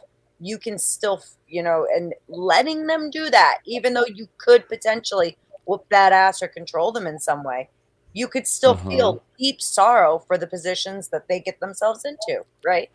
that is actually retarded, both of you. How could God create everything, everybody, every situation, every fucking thing, and then you say, but he's not responsible for anything bad, you are? That's victim blaming. It's literally exactly narcissistic abuse. That's not what I said. What I said is we can make our own decisions. That's not how you said it. That is what you said, though. And this is great. That's episode 12. We're not going to make it that far. I'm going to knife follow you. Oh, Flo. I might join Flo at some point. Yeah. Do you need a knife? I've got several on my desk. Bring it on. You guys, I think everybody is willing to dig in. Yeah, fisticuffs. Like I said, for me, this was more kind of like a test run. Make sure I can get everybody online. Make sure that my systems actually work. Make sure I actually understand how everything works. Make sure we all get to know each other. I am loving the Discord. I am loving that we will fight. I'm actually quite surprised how quiet Glenn has been. I'm talking shit about all of you guys right now. I did see the talking and the muting. So you're talking to your panel at the moment, but no, I think this is great. And I think we did actually find episode 4 through all of this, even though 12 addresses it. Because episode 12, if we go through these, and I'll just slideshow this quickly here. No. We got it. We don't need to stroke it more. And then not. Yeah. Here, look at the buffet. There is a big buffet that we'll eat next week. We'll eat next week. For now, just spend 2 hours watching the Food Network. I will argue this looking out mac and cheese. But there could be retarded as you think. Free will is pretty important when it comes to, if God is good, why is the world so broken? Why are people killing each other? Blah, blah, blah, right? I think I can debate this all day long and kill it. But it may be good to talk about in episode 4, because that's my unknown episode at the moment, just to go into free will and what does the Bible say about free will before we get there. But I am open for suggestions from you guys on that. But I do think this pretty much covers the question we're talking about right now. Okay. Oh, I'm ready. I just was taking notes the whole time. I'm good to go. As you send us stuff, I'm ready to go, man. But I've been watching videos and like debates on this, and I just don't want to give you guys some stupid 101 takes and make people roll their eyes like a 14-year-old fedora-wearing atheist kid on the internet would do. So We're all Well, I'll tell you what. What's wrong with fedoras? You got a problem with fedoras? no, not generally, but that's just a It's how the you preserve archetype. your sexual appearance. Wearing a until fedora marriage. is a moral failing. Unless you're in Wow. Panama. Unless you're in a ska band, then it's all right. Forgivable, yeah. Never had to knock on wood. But yeah, Tyler, I mean, to your point, I am not an expert. I'm not a pastor. I do not know scripture inside out. Our most hated Christian here, Glenn, probably knows it better than I do. I have read the book from front to end. I've had a lot of questions as I went through it. I went through Numbers, and as I was reading Numbers, I'm like, wait, the numbers don't add up, which is quite ironic for Numbers. And I had to do a to figure out how. Uh-oh. Okay, that's him. Yeah, Either that's the it. FBI or God got to him. Yeah, it's God. It's God These being like, numbers and stop numbers abusing not these adding up. people. I'm going to look an idiot too. And I don't mind looking like an idiot. I don't have the pride to say that when I jump on here and I hate you guys. All right. Hey, Vi. So Dad's Yeah. gone. Bust out the I blow. encourage Come on. everybody to look like a dumbass and just throw it out there. Can't promise anything. Vibe, you're glitching up real bad with your Did I internet. just freeze on everybody? Oh yeah, Yeah. we've been How are we now? kind of Quite bad. teasing you Yeah, while we've been you've mocking you. frozen. Yeah. You know, With love, it's okay. looks like it's time to pass around that collection plate for the old fiber. Yeah, all collections can be collected at Scott. $ the Radical Coder on Right. Cash App. I take collections too. You're back. It's funny how the crescendo of every church, no matter what the denomination, every one of them crescendos with, oh, hey, by the way, let me have some money. Oh, I'm against that 1,000%. I agree with Well- you that all No, churches, all of them. all of them. That's why I corrected myself and said all of them do it. I could And hear you starting to, it's the bad. impulse to be dishonest in service of God is strong in the religious, but Nowhere are we commanded to give money like that to a church, and especially not to pay for our atonement. And actually, it's really interesting how historically that started. But don't you Well, think tithing is don't you real. think it's extremely valuable to make sure that you can fund the church to save all those souls? It's bullshit. It's one thing if you're taking your money and giving it to a family that's struggling, or someone who's living in a box who literally just is having that kind of needs a meal. That's one thing. But giving money to a church with gold painted ceilings is absolute bullshit. And the idea when the first temple was destroyed, that was the point in time where people started paying tithes. And it was supposed to, your family, your household, paid a tithe once a year, and it would eliminate the sins of everyone in your home. Bullshit. Well, I mean, you can But- even but make again, an isn't it- atheist argument in favor of this because like the classical ways that people gathered were either fraternities or around their church as a community, and that kind of is the basis of communitarianism. And if you're a pro-communitarian, even if you're an atheist, you could say the churches should have proper funding in order to ensure that these communities exist, even if you don't believe in the deity itself. and that is what people who leave churches uniformly say that they miss about it. It was the sense of community, right? And there is value in that. Sure. That said, that is a valuable thing. The narrative that people are gathering around undermines that, right? Because there's no way that God created everything and is all powerful. But every Sunday he's like that broke cousin who's didn't pay you back the last time, but swears that he'll get you if you can just borrow some more money. But yeah. again, isn't it valuable for that church to be able to have the resources to say to reach out to people and to have, and you mentioned the gold plated Yes. ceilings? Isn't it good that people have a good pleasurable experience when they're brought into the church? Because I mean, their soul is on the line, Flo. So Yeah, see, like, I think this is where the you're way wrong. Like, this- you know, like Go you're ahead, supposed to be Glenn, getting the sorry. truth. You're just supposed to be receiving the truth. The aesthetics are not supposed to mean as much. But people make the aesthetics mean so much more. And see, like, there's even a psychology to, like, even nowadays, to like the way they do worship services, right? They get the dim lights down, they got the fog machine going in the back. They actually even get it down all the way to a certain BPM of music that actually inspires more emotional reactions out of people. And it's manipulation at best, if you ask me. You know, rather than just saying what the Bible says, doing what, you know, going straight to what it is, rather than trying to ignite this emotional response from people, because that's not authentic. That is, But that's what faith is. Hang on, no, not Yes, at all. it is. It's like I had said, if when the money is going to the right place, like real charitable, you know, Or situations, like the powdered dusty. that's one thing. However, originally the way that church was originally practiced was people would literally make a dish and they would walk to somebody's house, and that was the community. They would get together once a week, twice a week, whatever. And I'm talking in ancient times, okay? And they would eat together and talk about how God blessed their family over the week and who needed what and how they could help one another. It had nothing to do, like, so this idea. What is the relevance of it?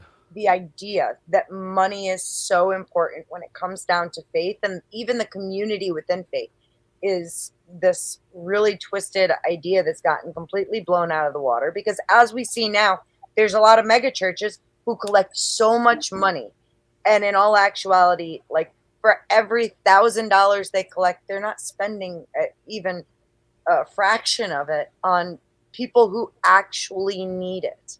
So the pastor needs a new jet. Chill out. My objection wasn't. Yeah, my observation, I suppose, was more that somehow God's not able to manage money or generate income on his own. Unless... I mean, I just want to stop you there, right? So I know that you do. I mean, the whole idea is not that God is poor.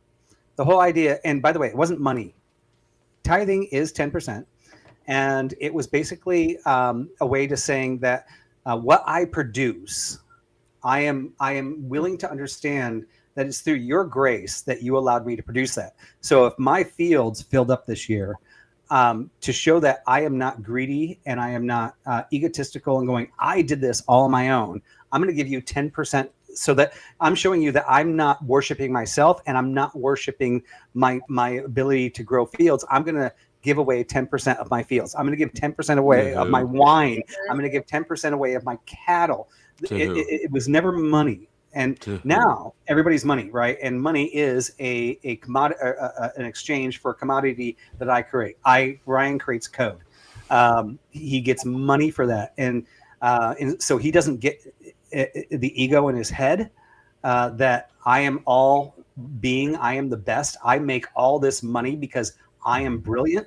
The idea in a Christian got to keep you down a notch is that I am blessed that God gave me these capabilities and that he put me in the position where I actually get to do what I like, what I enjoy, and I'm not going to worship money. Now, on the other side, I will say, and I will admit, and I'll totally concede, I've seen a lot of churches abuse this. Now, my church, and this is why I'm so adamant about this, my pastor takes zero salary and tithes 90% of his earnings, which he gets from books and that he wrote, to the church, right? So he takes no salary. He doesn't have a private jet. He drives a RAV4, and it is a mega church. And we bring in, we just did a drive to help out a bunch of countries down in Africa. We did a drive and we brought in $4 million. And we don't have crazy, like almost all $4 million goes there. We're pretty much funded on all, our staff is pretty much volunteers. There are like a very small amount of salary employees. So there are churches that are doing it right. Did you stay open during the lockdowns? There are a lot of churches. What's that? Did you stay open during the lockdowns?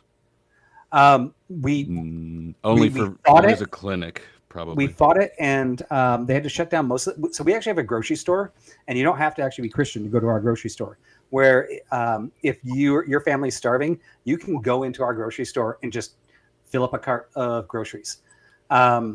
And we didn't shut any of those primary services down. We didn't make any money, or well, not make money. We lost a lot of our tithes during the shutdown, but we didn't stop any of our operations. All those stayed open. You still had services?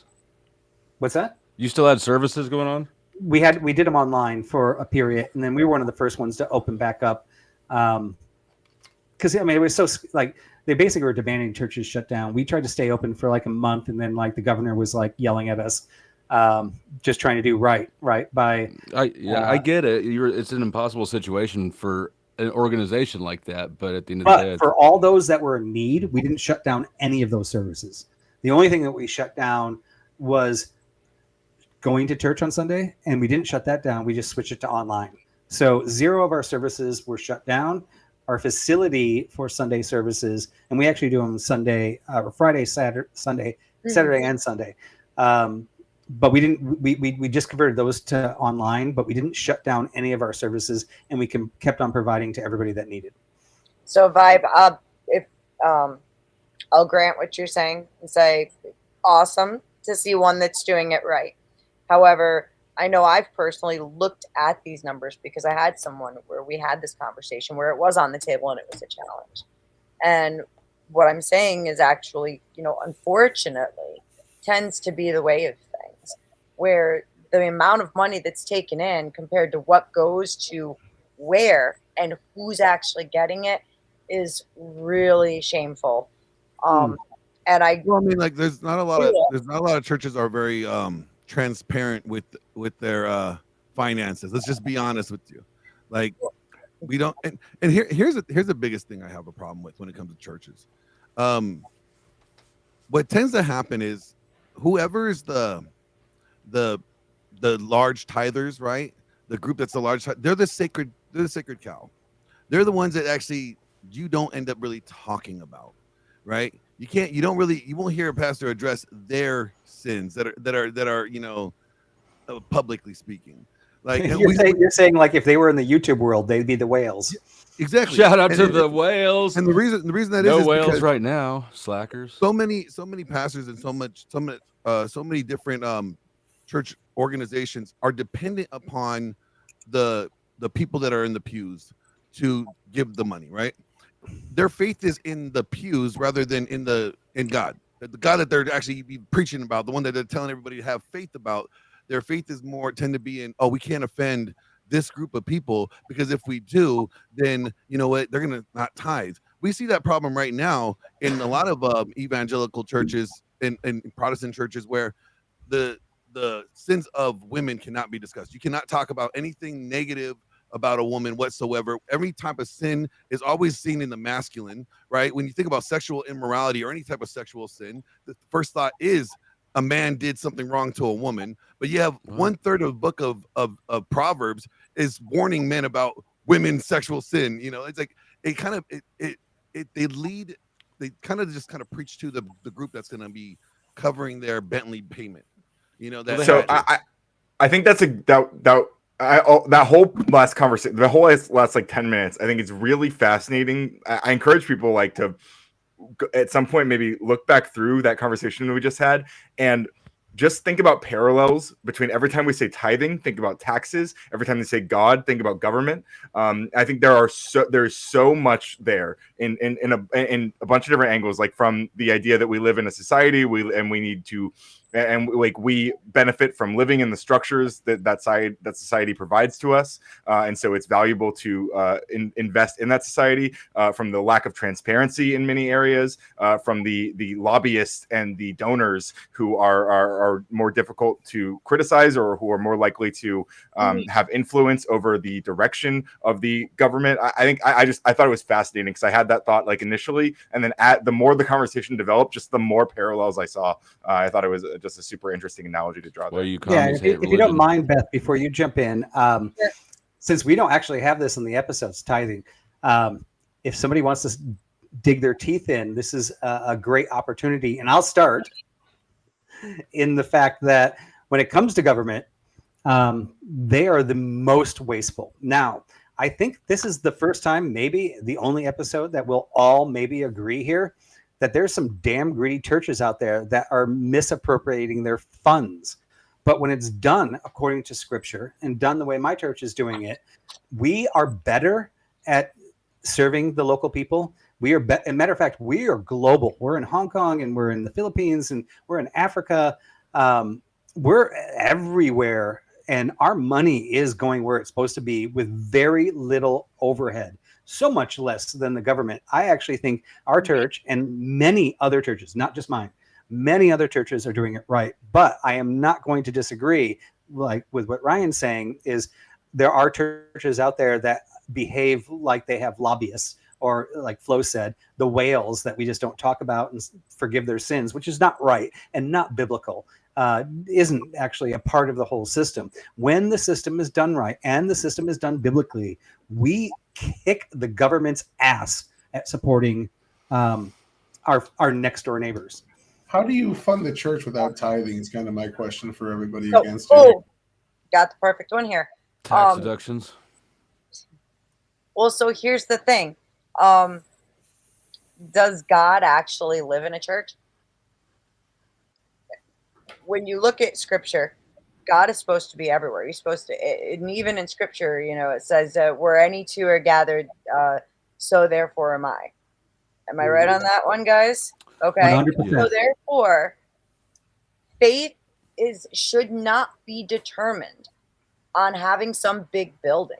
We can have community without having these big buildings and all of this. And again, when it comes down to, if we're going to talk about giving to those who need it the most, that's not something that needs to, you and I, Vibe, could sit down today and have a conversation about where we want to send a chunk of our money to.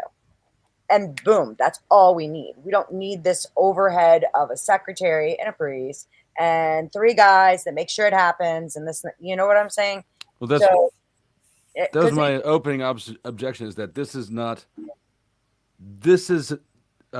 tribal pride and arrogance, right? My parents go to a mega church here in Kansas City. It's got the biggest stained glass window on earth. It was commissioned a decade or two ago. There's no reason to have this. It's got a solid bronze altar. The best church in the world is outside. But it's not. Himself. This is not a few bad apples. Don't give me the cop argument. This is inherent in the paradigm of what a church is, how it's possible for them to operate. Fundamentally, from top to bottom, churches, organizations, this is what I was saying, organizing the religion at all, just pushes right out any spirituality and ushers in a bunch of parasites that take 10% of your crop and convince you that you're giving it to God while they take it back and eat it. So you're talking about the spiritualist grifters and lobbyists. And correct, there are spiritual grifters. That doesn't mean that's condoned by the Bible, right? And the Bible, the Bible is it is condoned by the Bible. I'm just wondering, not at all. And Glenn and I also both know about a church called the Crystal Cathedral, right? It is the example of exactly what you're against. And I would say that I'm assuming. Have you been there? Also, have you been there? Right. I've driven by it when I used to live in LA. I never went in it. So I actually attended a service there. I think we had a family funeral there years ago. That place is wild. I'm just it's closed now, right? I get the tax benefits. Where does the investment capital? I get the Crystal Cathedrals. It's crazy. Joel Epstein or whatever, his church is crazy. It's just too gaudy. It's just too much. The regular church, though, where do you get the investment capital for the land, for the infrastructure, to keep the people that work there fed and things like that? I get tax deductions can exist even if they're 100%. You still require hundreds of thousands of dollars to get this institution built. Where does that come from if you don't have some form of tithing or donation system? No, honestly, I don't have a problem with tithing or donations. I have a problem when people tend to, I am going to overlook certain passages of the Bible that this person that just gave me $100,000 check is dealing with. I'm not going to talk about this person's sin because you know what? If I say something, if I preach something and they get offended, they may not give me the next $100,000 check. So why is it your position to address someone else and speak on God's behalf at all anyways? Well, so you're not speaking on God's behalf. They're choosing to avoid certain topics instead of preaching the whole Bible and as it is. If this is the truth, if this is God's word, then it shouldn't matter whether you're speaking to men, women. So they are speaking on God's behalf. They should be. They're not saying it. They are saying that. Thus says the Lord. Thus says the Lord said this. I'm just reading what his text. I'm just says. speaking on God's behalf. Right. Yeah. I'm just reading his text, and this is what he says. And they should be able to do that without fear, because their faith is supposed to be in their God that is going to sustain them. If he says that he has his eye on the sparrow, if he takes care of the bird that's flying around, why would he not take care of you or your church or your livelihood? And this Crystal Cathedral is phenomenal, by the way. There's a lot of churches and a lot of pastors that will avoid controversial topics or social topics that are controversial amongst the current climate, because they don't want to offend anybody and they don't want to risk losing that income. And let's just be honest, that's where a lot of it is. And so their faith is more into the tither rather than their God. And I do want to kind of address Tyler's point of how does a church get so big, right? Do they get investment money? Do they get loans? How does a church become a mega church? And we can look at this a couple of different ways, right? I mean, they don't go out to VCs and ask for VC money. And I'm going to use my church because I like my church as an example. Just so that everybody knows, for moving forward in episodes, there are two things. There's one that's called tithing, and tithing isn't giving money to God because he's broke. It's making sure that you know that you don't worship your earnings, you worship him. It's only an example of that. And how do you do that? You want to add on to that? I just dropped a link for you in the Discord from Britannica pertaining to tithe. Okay. And the tithings, where it came from, how it was established, what the, And I'm going to look at that in a second, but I'm going to finish my thought first. There's a second part, which is called an offering. Now, an offering is something you do above and beyond tithing, which just means you feel like you feel like this is the right thing to do. You feel like God's telling you that. You feel like this is going to be great for society. You feel like you're going to help lift people, right? So there's an obligation, and then which is a tithe, and then there's an offering, which is above and beyond what God expects you to do.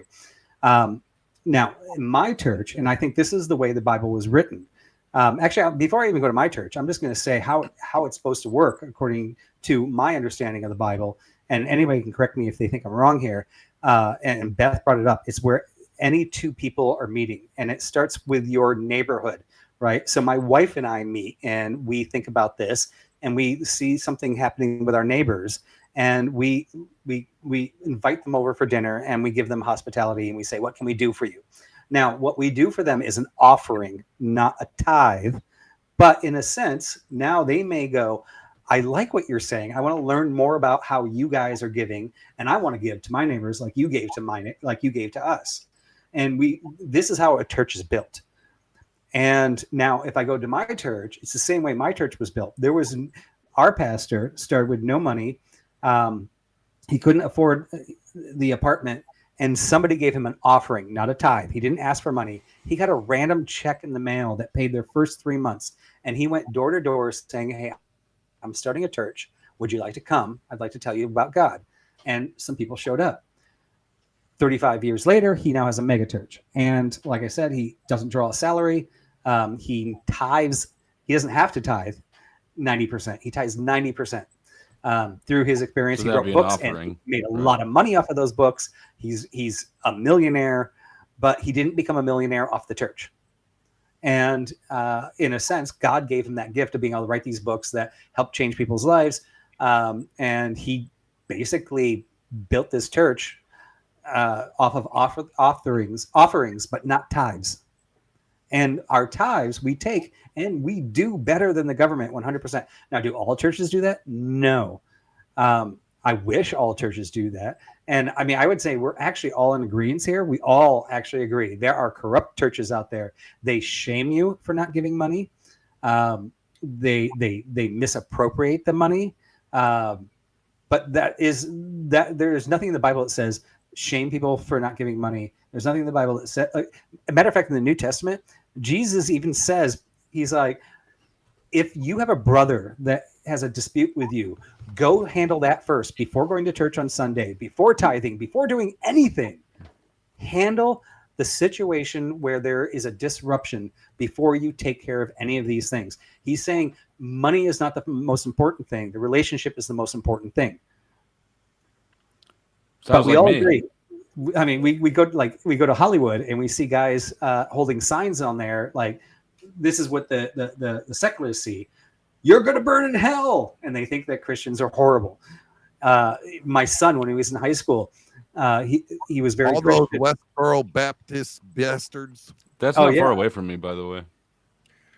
But don't they do that out of love, right? They are concerned with with what the result of where your soul is going to spend eternity. They care so much about you that they want to warn you that your sin is you're going to spend eternity burning in hell. That's such a horrible thought, right? I would they personally think really have so much care for you. that those are misguided people. I say, like, and this is just my rule of thumb. If you were looking for a good church, you should look for three things, right? In 1 Timothy, we see that God says, I didn't give you a spirit of fear, but power, love, and sound mind. So you would want to find a church that has like what I call a three-legged stool, right? It's balanced, it's solid, right? It doesn't fall over because they understand the power, the love, and the sound mind. Cut out the entire religion. Not fear, but sound mind. Well, God didn't give you a spirit of fear, but power, love, and sound mind. So, like, if you have this fear of something, so you don't believe in hell? No, it's not that I don't believe in something that's there. I'm not afraid of it.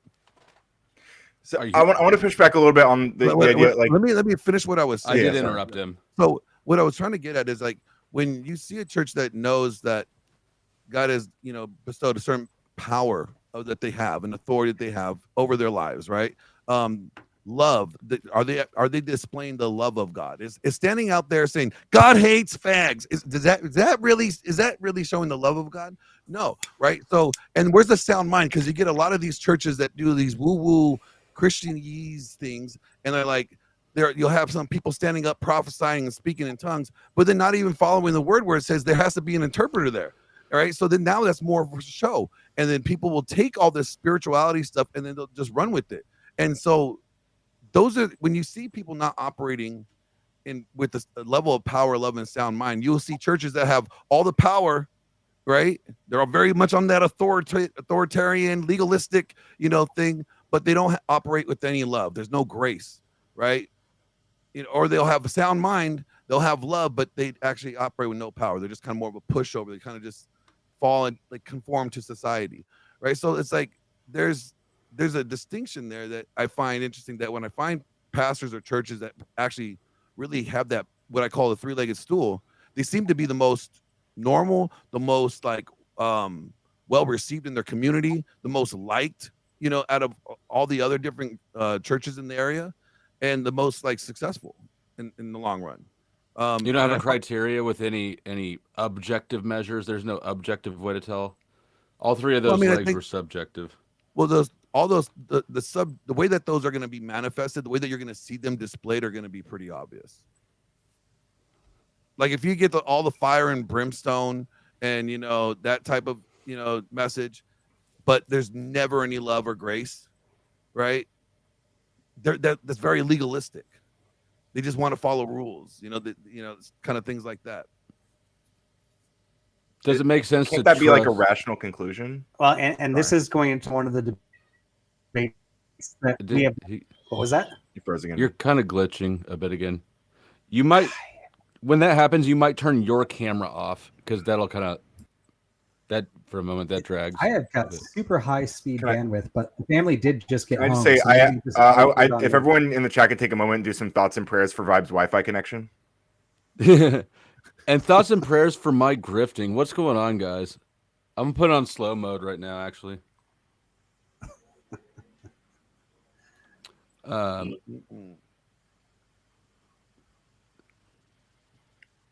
Did we lose? All right, I just got lost in my Wi-Fi.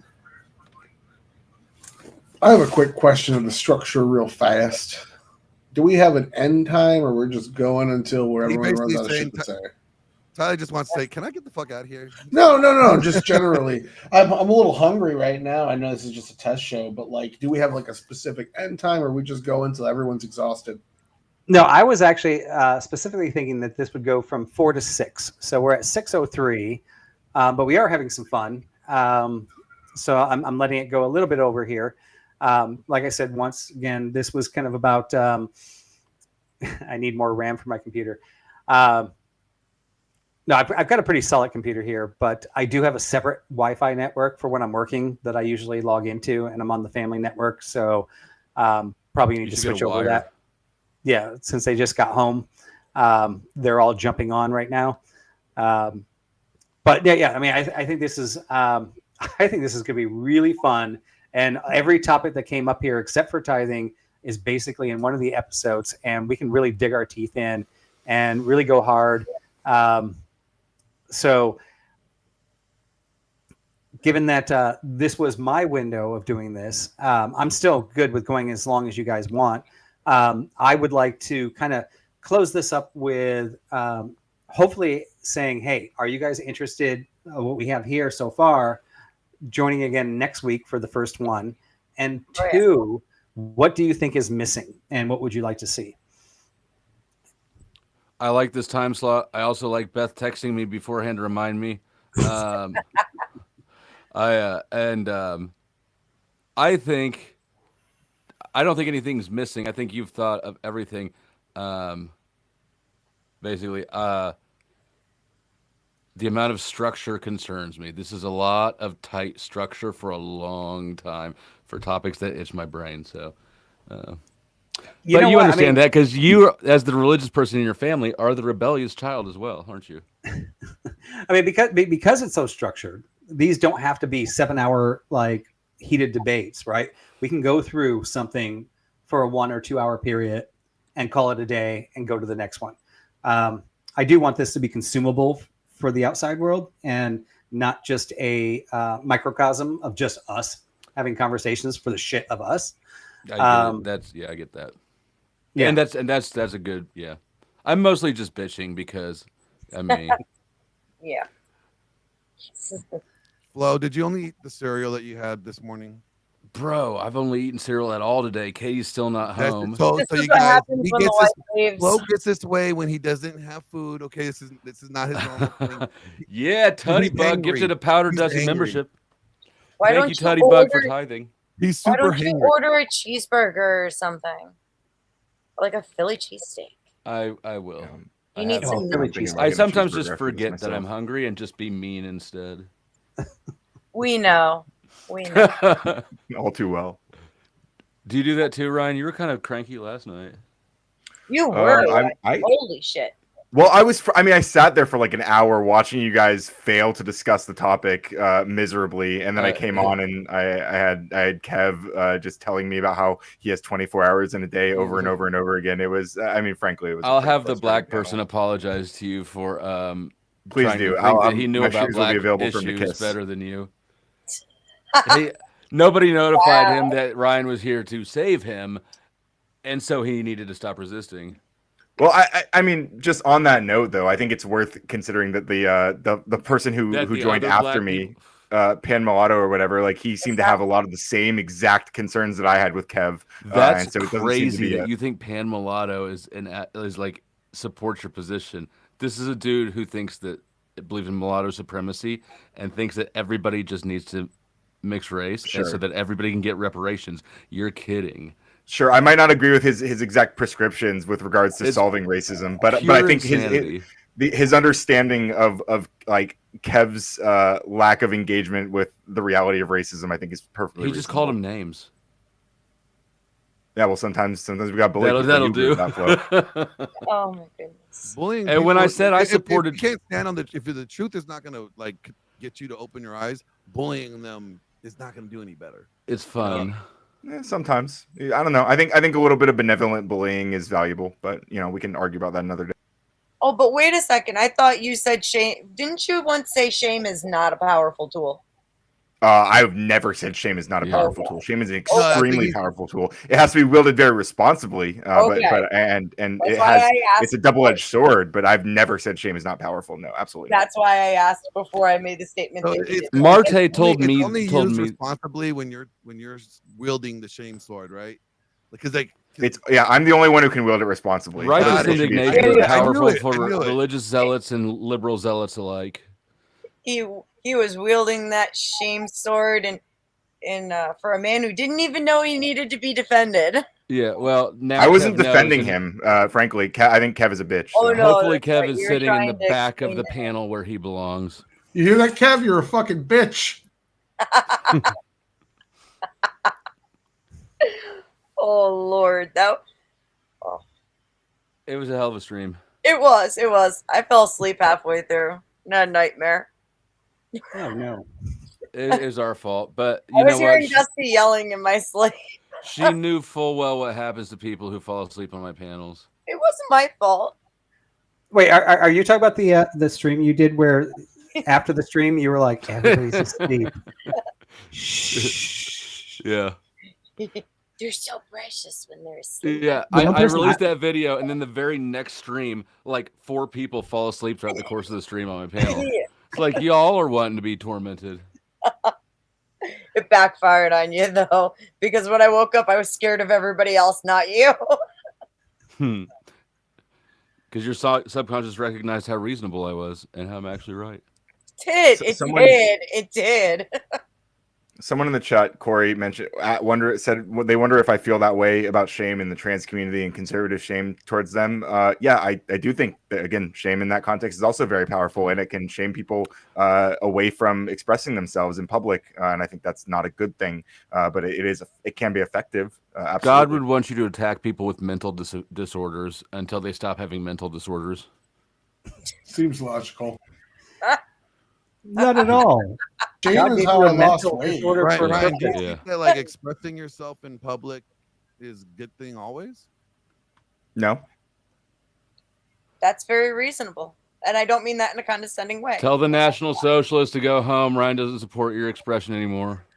Oh my God! I think we can well, we can be reasonable in analyzing who we shame and for what kind of behaviors. Like I don't see any reason to shame people for wearing for wearing a dress when I think their genitalia doesn't match, right? Like I think that's a ridiculous standard. But we can shame people. I think it's good to shame people who are you brought up people like National Socialists, whatever. Like so, people sig hailing, for example, at presidential inaugurations. From my heart to your heart.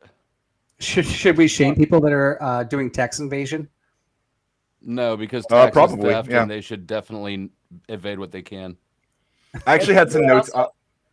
What I want to a really quick thing here, because we mentioned how the church is very effective at help at altruism and stuff, and I think that's true. Like many private industries, churches have access to efficiency due to the lack of bureaucracy in many cases, and the ability to selectively approach the problems that they're trying to solve. And there's a strength, but it's also a weakness, right? Because it means that these organizations or churches, they are the ones selecting who gets charity, right? The strength of government programs generally, in theory, is that they are universal, right, in their application, so that we don't have that we're not supposed to have private industries or private parties determining who has a right to eat food, for example. I think that's I'll push back on that but 100%. So the government puts a program together to help those people, and that person has to find it, apply for it, and get accepted. The churches do not have a program that you have to apply for. They have feet on the street, walking out there, shaking hands and going, "Can I give you something?" Usually it's a peanut butter and jelly sandwich. Why couldn't we have government employees do that? Why couldn't we create jobs by having government employees do that? The government's had a long time to figure that out. The churches already figured it out. Usually it's a peanut butter and jelly sandwich or a bologna sandwich, while the pastor has 2 houses and an extra vacation home down in Florida with a boat. Well, I'm going to push back. Well, I mean, I'm going to as the capitalist in me is wanting to stand up for the churches here. Here's the thing. This whole idea that, like, you know, you have to be poor. You know, that's the more poor you are, the closer to holiness you are. It's pretty ridiculous. If you're a good steward, if you're a pastor, here's the thing: if you're a pastor, and let's say you're like Vibes pastor who takes no salary from the church, right? And you have he just takes marketing from it, and you have, you know, from your books or whatever you've done to acquire wealth that you have invested it, and you have different homes and stuff. The Bible tells you to leave an inheritance for your children's children. Sure. So there's a level of obedience there, that is, you know, being responsible in acquiring resources for your, you know, lineage there.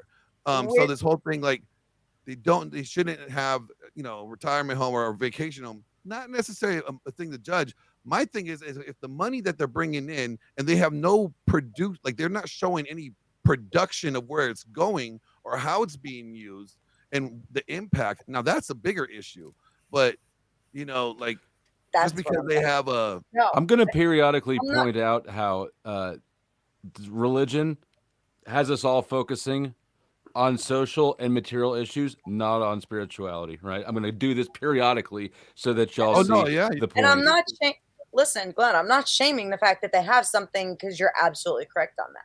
Okay, what I'm bringing up is we have the assumption that because they're a pastor, that's where they get it from. That's the thing that we have.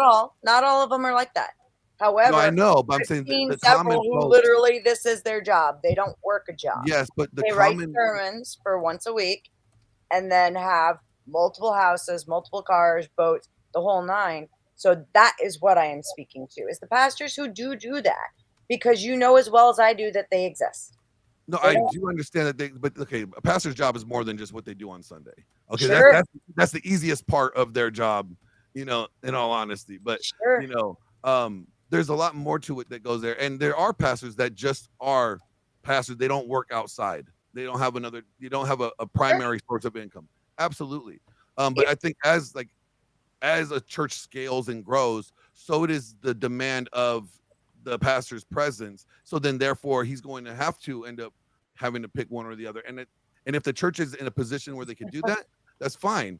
Sure. You know, but again, I think it's their responsibility to, and I'm all for pastors making the church their full-time job. Like I had a problem with Creflo Dollar. Creflo Dollar was talking about he needed a new jet. He needed a new jet. God wanted those people in this church to help him get him a new jet. Like, you have a jet. You're not having to take horse in, but you don't even have to drive to these places that you're going to go preach at. You got a jet. And how much time is he actually spending with the people in his church?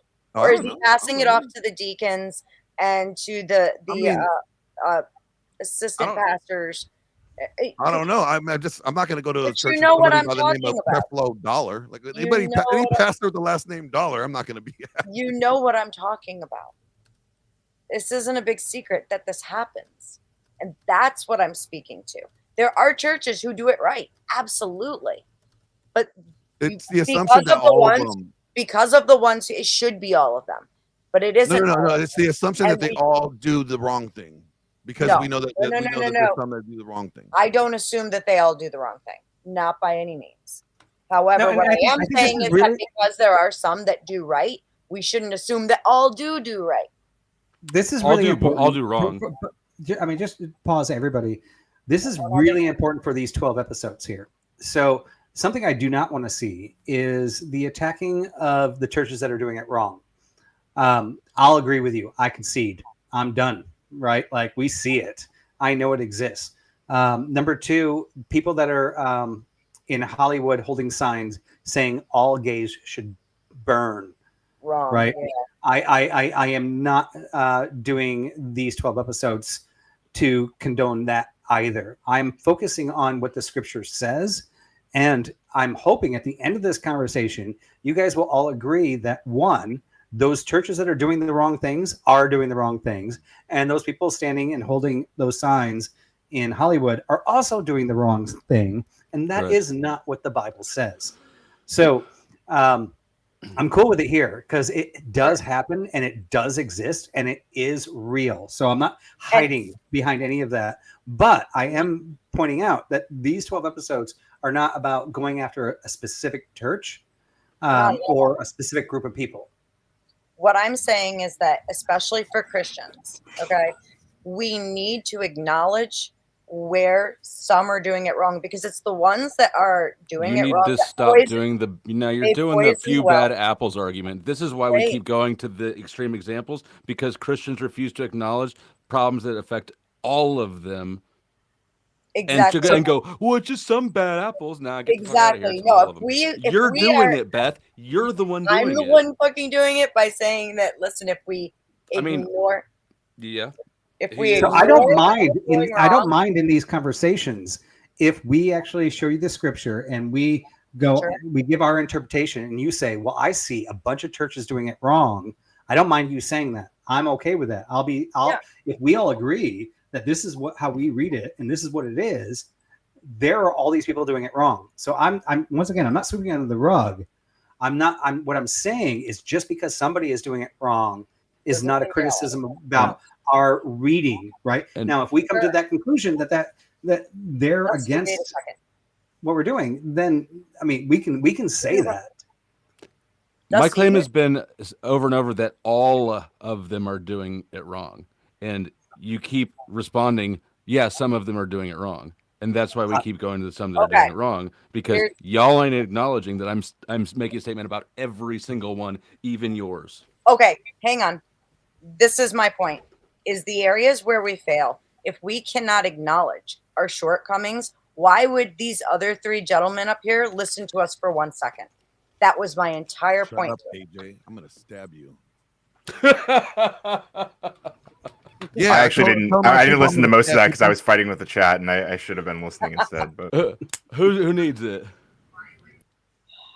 Well, like what I see this as, I can't have my murders be publicized. What I kind of see this as is the same thing you see in politics, where like you try to take these extreme examples and use those to build the monolith of the other side, where AOC or Marjorie Taylor Greene are actually in charge of the party, and the party is just as crazy as the craziest version of it. And it's the same thing you see for monolith building religion. You take these tiny amount of radical Islamists and say the whole religion is bad because this small amount of people want violence. It's silly arguments, and it's kind of things I'm trying to avoid. It's kind of like you look at the Constitution, which made our country, right? And then we still have arguments over the Constitution. So now we have a religion and we have a Constitution, which is the Bible. And the Protestants are all arguing over that.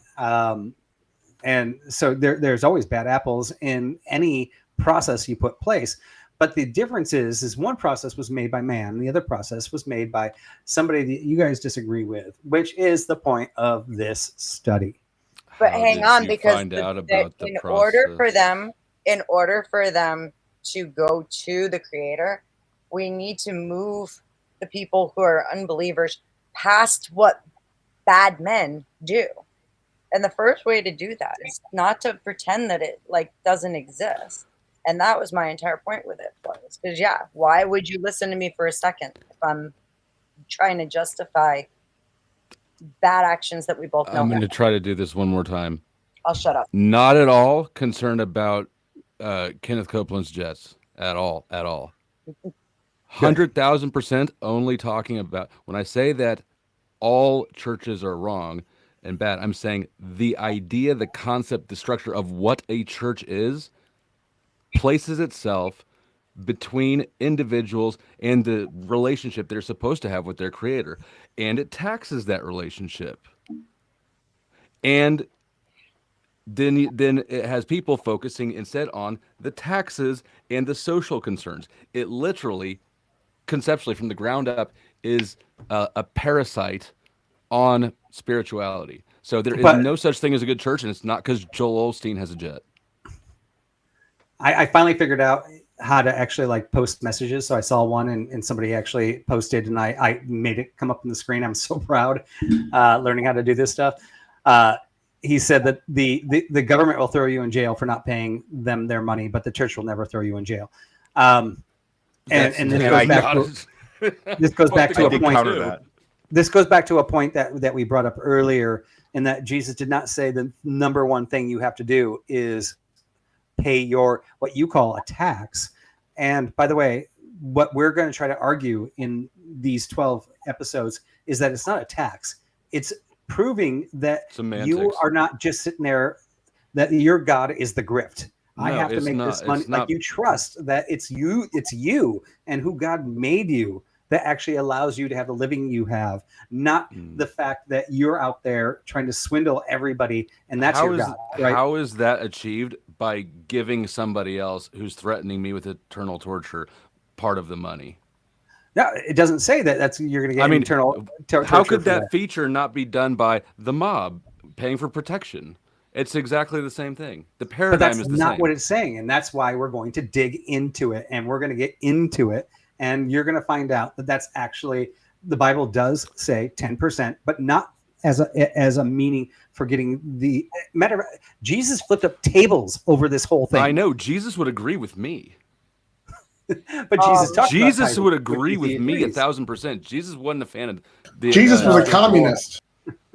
This is going to be a good conversation. Now, I'm glad I have the open episode 4, because going through some of these conversations, I see that we were missing something. We're going to save you Pharisee souls. I think we might. We might have found it. Can I ask a question to the panel? Let me ask you this. If Jesus was here today, do you think he would like going to any of the churches that allegedly worship him? Do you think he would be welcomed? Well, no, not just based on the no shirt, no shoes, no service. He had a shirt on. He'd probably be deported by ICE. Well, he shouldn't be panhandling. Yeah, illegally, Jesus, come on. And he didn't have a liquor license either, so that's illegal. He did Probably make not, the best though. wine that Jesus. I'm sure you could but- find some small church that's minimalist in terms of aesthetic. There's a ton of them out there. I live in the #1 churches per capita area in the United States. Apparently, I didn't look that up. Someone told me it, so don't quote me. Are you in Texas? It's in Augusta, in Georgia. Oh, Georgia. Okay. Yeah. So I mean, there's a lot of small churches down here where it's like you walk in and like the walls are bleeding with rust from the one air conditioner that keeps that bitch at 85 degrees. Yeah. So like, I'm sure if he walked into a place like that, he'd be like, you know what? I appreciate the effort. Well, seriously, imagine. I mean, Jesus, where's your papers, sir? I just don't. I think that if we look at the sum total of Jesus' life and Ryan, have you ever walked into a church like nobody asks you where your papers are at? Not yet. I mean, ICE just got a major funding upgrade, so we'll see. Here we go. Ryan, do you think a church is ever going to look at the difference between an illegal or an undocumented? Like, no, Ryan just can't get over his TDR. Thursday night, they never will care. Thursday night, we're doing a debate. Would Superman aid ICE? Just throwing that out there. I am on the side that Superman would be pro ICE. That's just retarded enough to be a good topic. It's fun. It's going to be fun. If it does turn out that at some point, will you guys eat your words? If it does turn out that ICE it does enter a church and remove somebody, like 100%, I will back you and will you eat your words on this? We have a ministry that actually embraces what I call illegal immigrants. I think you call them undocumented. We actually embrace them and try to get them on the right path and show them how to become documented or unillegal. You sound like a dirty Democrat. Does that program, outreach program, that's have amnesty. a government grant attached to it? I bet there's grant money behind that.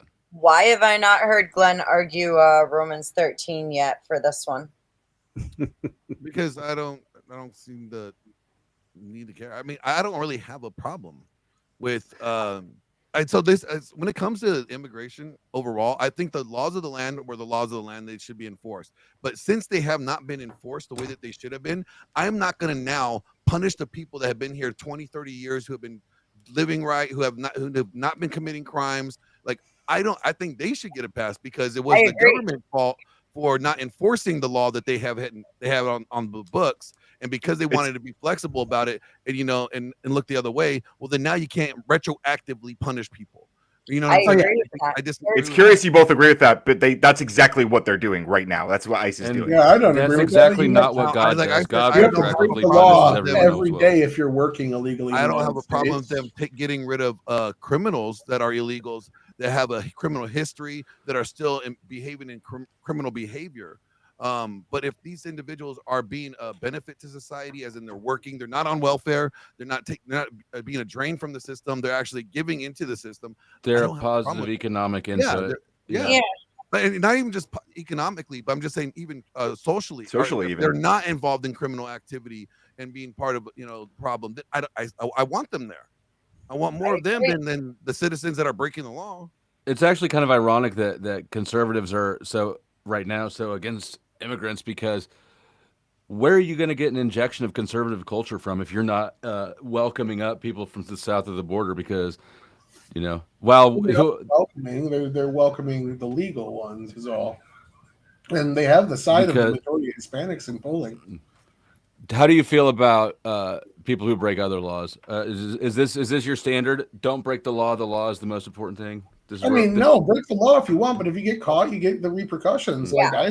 You got a risk. You can't say "woe is me" when you break the law, knowing that you had the choice to not break the law, and you chose to break the law, and you're like, that is bullshit. We can bitch all the time. You can, but that's all that we do in jail. What the scripture actually says is, yes, you can break the law. Just be prepared for the consequences of it. What Jesus said is, don't worry so much about the scripture and stop going to church. And then they killed him for it. And now it's crazy. Y'all are sitting here with the Jesus church. It's like putting Andrew Jackson on the $20 Federal Reserve note. The irony and slap in the face is crazy. There was a time when the church dealt with all the social issues. They're the ones that did the welfare. They're the ones that did the homeless, the orphan. Converted the savages to English speaking. Yes. Well, I don't care about that. Yeah. But there was a time when mainly you would go to the local church if you needed help. Now it's like everybody's dependent upon the government. The church is still getting the benefit for the 501c3. And they're not doing nowhere near as much of social, work or service work that they used to do by any means. I mean, I'll grant Vibe. I do think that they do better. That said, they do manipulate their way into free labor and all sorts of things. But they do better. I've especially after getting out of rehab and stuff. A lot of people actually that I was in rehab with. Kind of went to shelters of the streets afterwards, and they look forward to, I don't remember what day, I think it was a Sunday. Anyways, one of the days, there's big, just open buffet or whatever for them. And so I will give credit where it's due, and churches do seem to be better institutions as far as helping those in need than the government. But that's a low bar. Dinner is ready. I'm getting the signal. But I appreciate that. Because I think they do a pretty good job, right? The only criticism that would be from the secularists that, if they go to that dinner, somebody's going to tell them about Jesus, and maybe. I don't have an issue with that. I figure if you're getting a free meal, you can hear about what the host wants to talk about. I would agree with that. Yeah. Right, I got a signal. I got to go. Dinner is ready. Good luck. Right. Hey, where's the Superman debate at? What channel is that on? It's going to be on mine. Gibbs is hosting it, and Sociologic Ali is on the other side. And since we've actually switched from the Bible study to an immigration study or debate here, I think it's a great time to wrap up. Let everybody have their dinners. I wasn't expecting this to be actually this long, but it's great that it was. That's what she It's said. great that it worked. It's great that technically I know how to run a panel. So I really appreciate you guys. I'll just let everybody close, starting with Tyler because he's got to go to dinner, with a 1 minute only closing. Everything I said was right, as always. Average debate enjoyer, YouTube, Twitch, and Twitter, and all that fun stuff. And I'm excited, man. I just don't want to embarrass myself. I'm doing a lot of work to make sure I don't give you guys stupid arguments and make people just roll their eyes at my basic points. So hopefully all goes well, and see you next week. Flo. Thank you for letting me get a little bit of rough housing around in. I appreciate that you didn't leave me in experiencing hell for the next week. No, I'm looking forward to this. I think you put together a great panel. You put a lot of work and thought into this, so I commend you for that.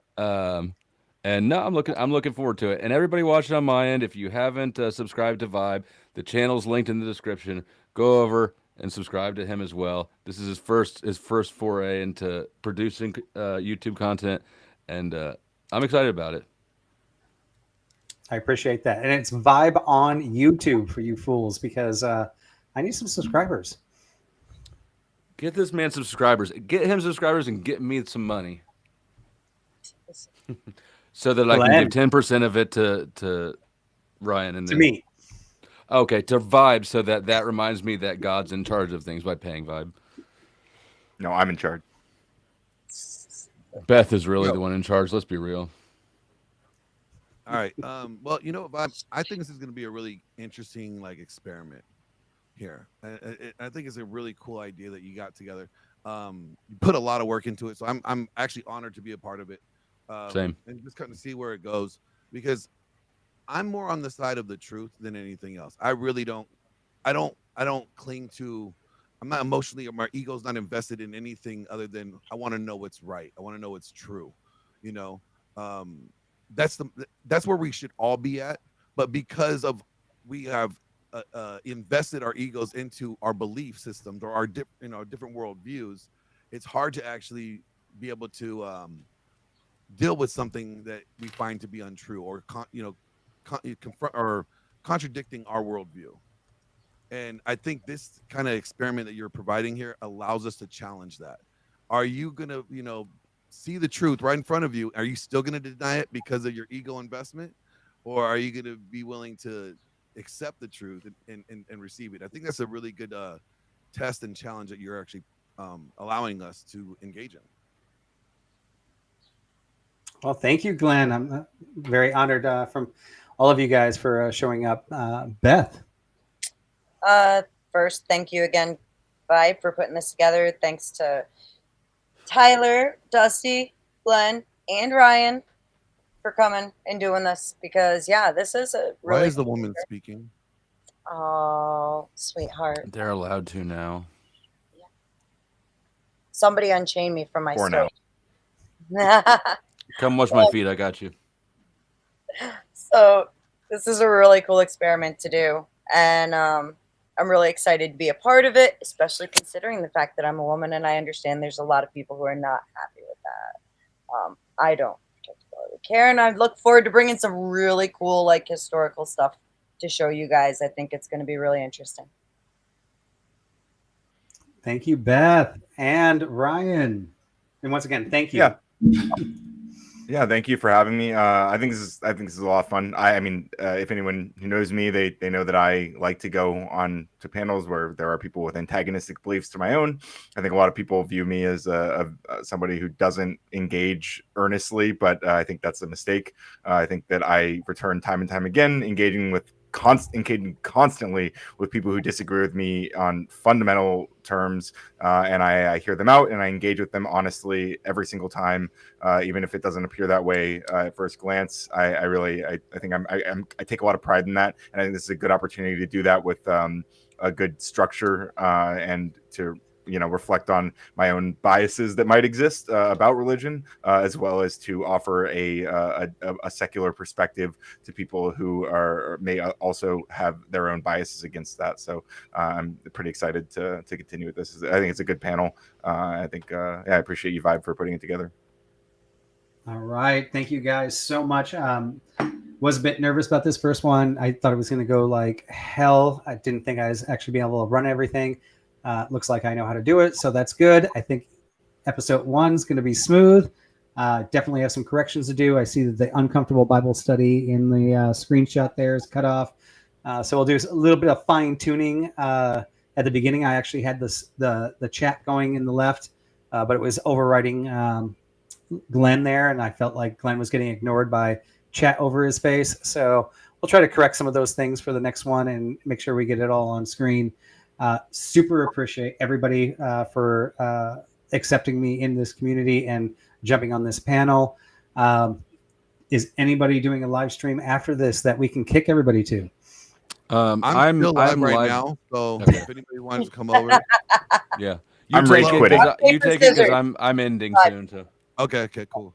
So yeah, if you guys want to come on over, I'm over here. I put my link in the private chat already, so you guys are more than welcome.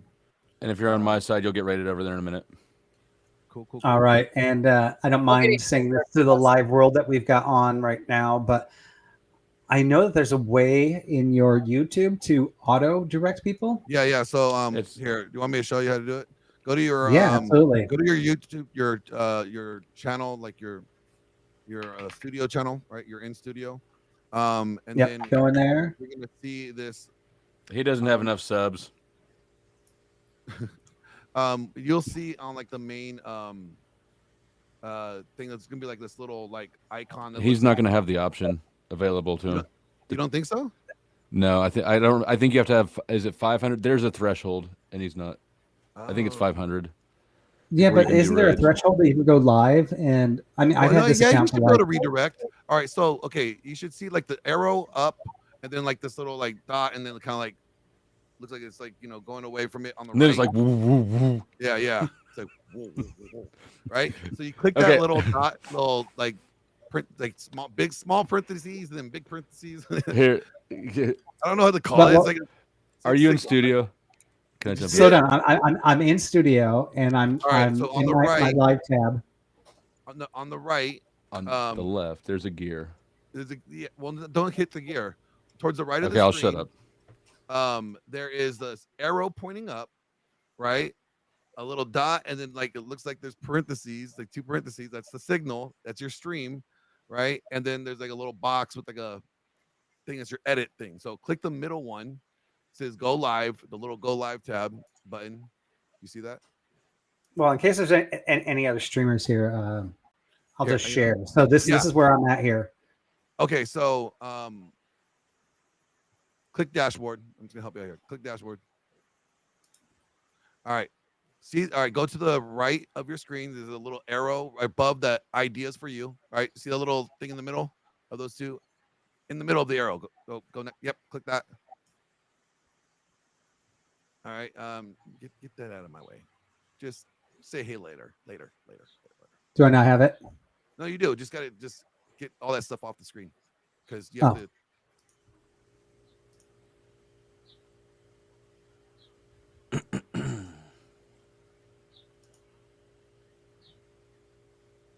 I don't know what to do. Just there you go. Okay, cool. Now click on that link, or just click on that stream because that's this one right now. Great. Now click edit. All right. Customization. Scroll down. Keep scrolling. Oh, that's it. You don't have redirection. Yeah, you don't have it yet. Okay. Boom. All right. Even it's more right. the reason Oh, it's to right get all your again. guys to sub me.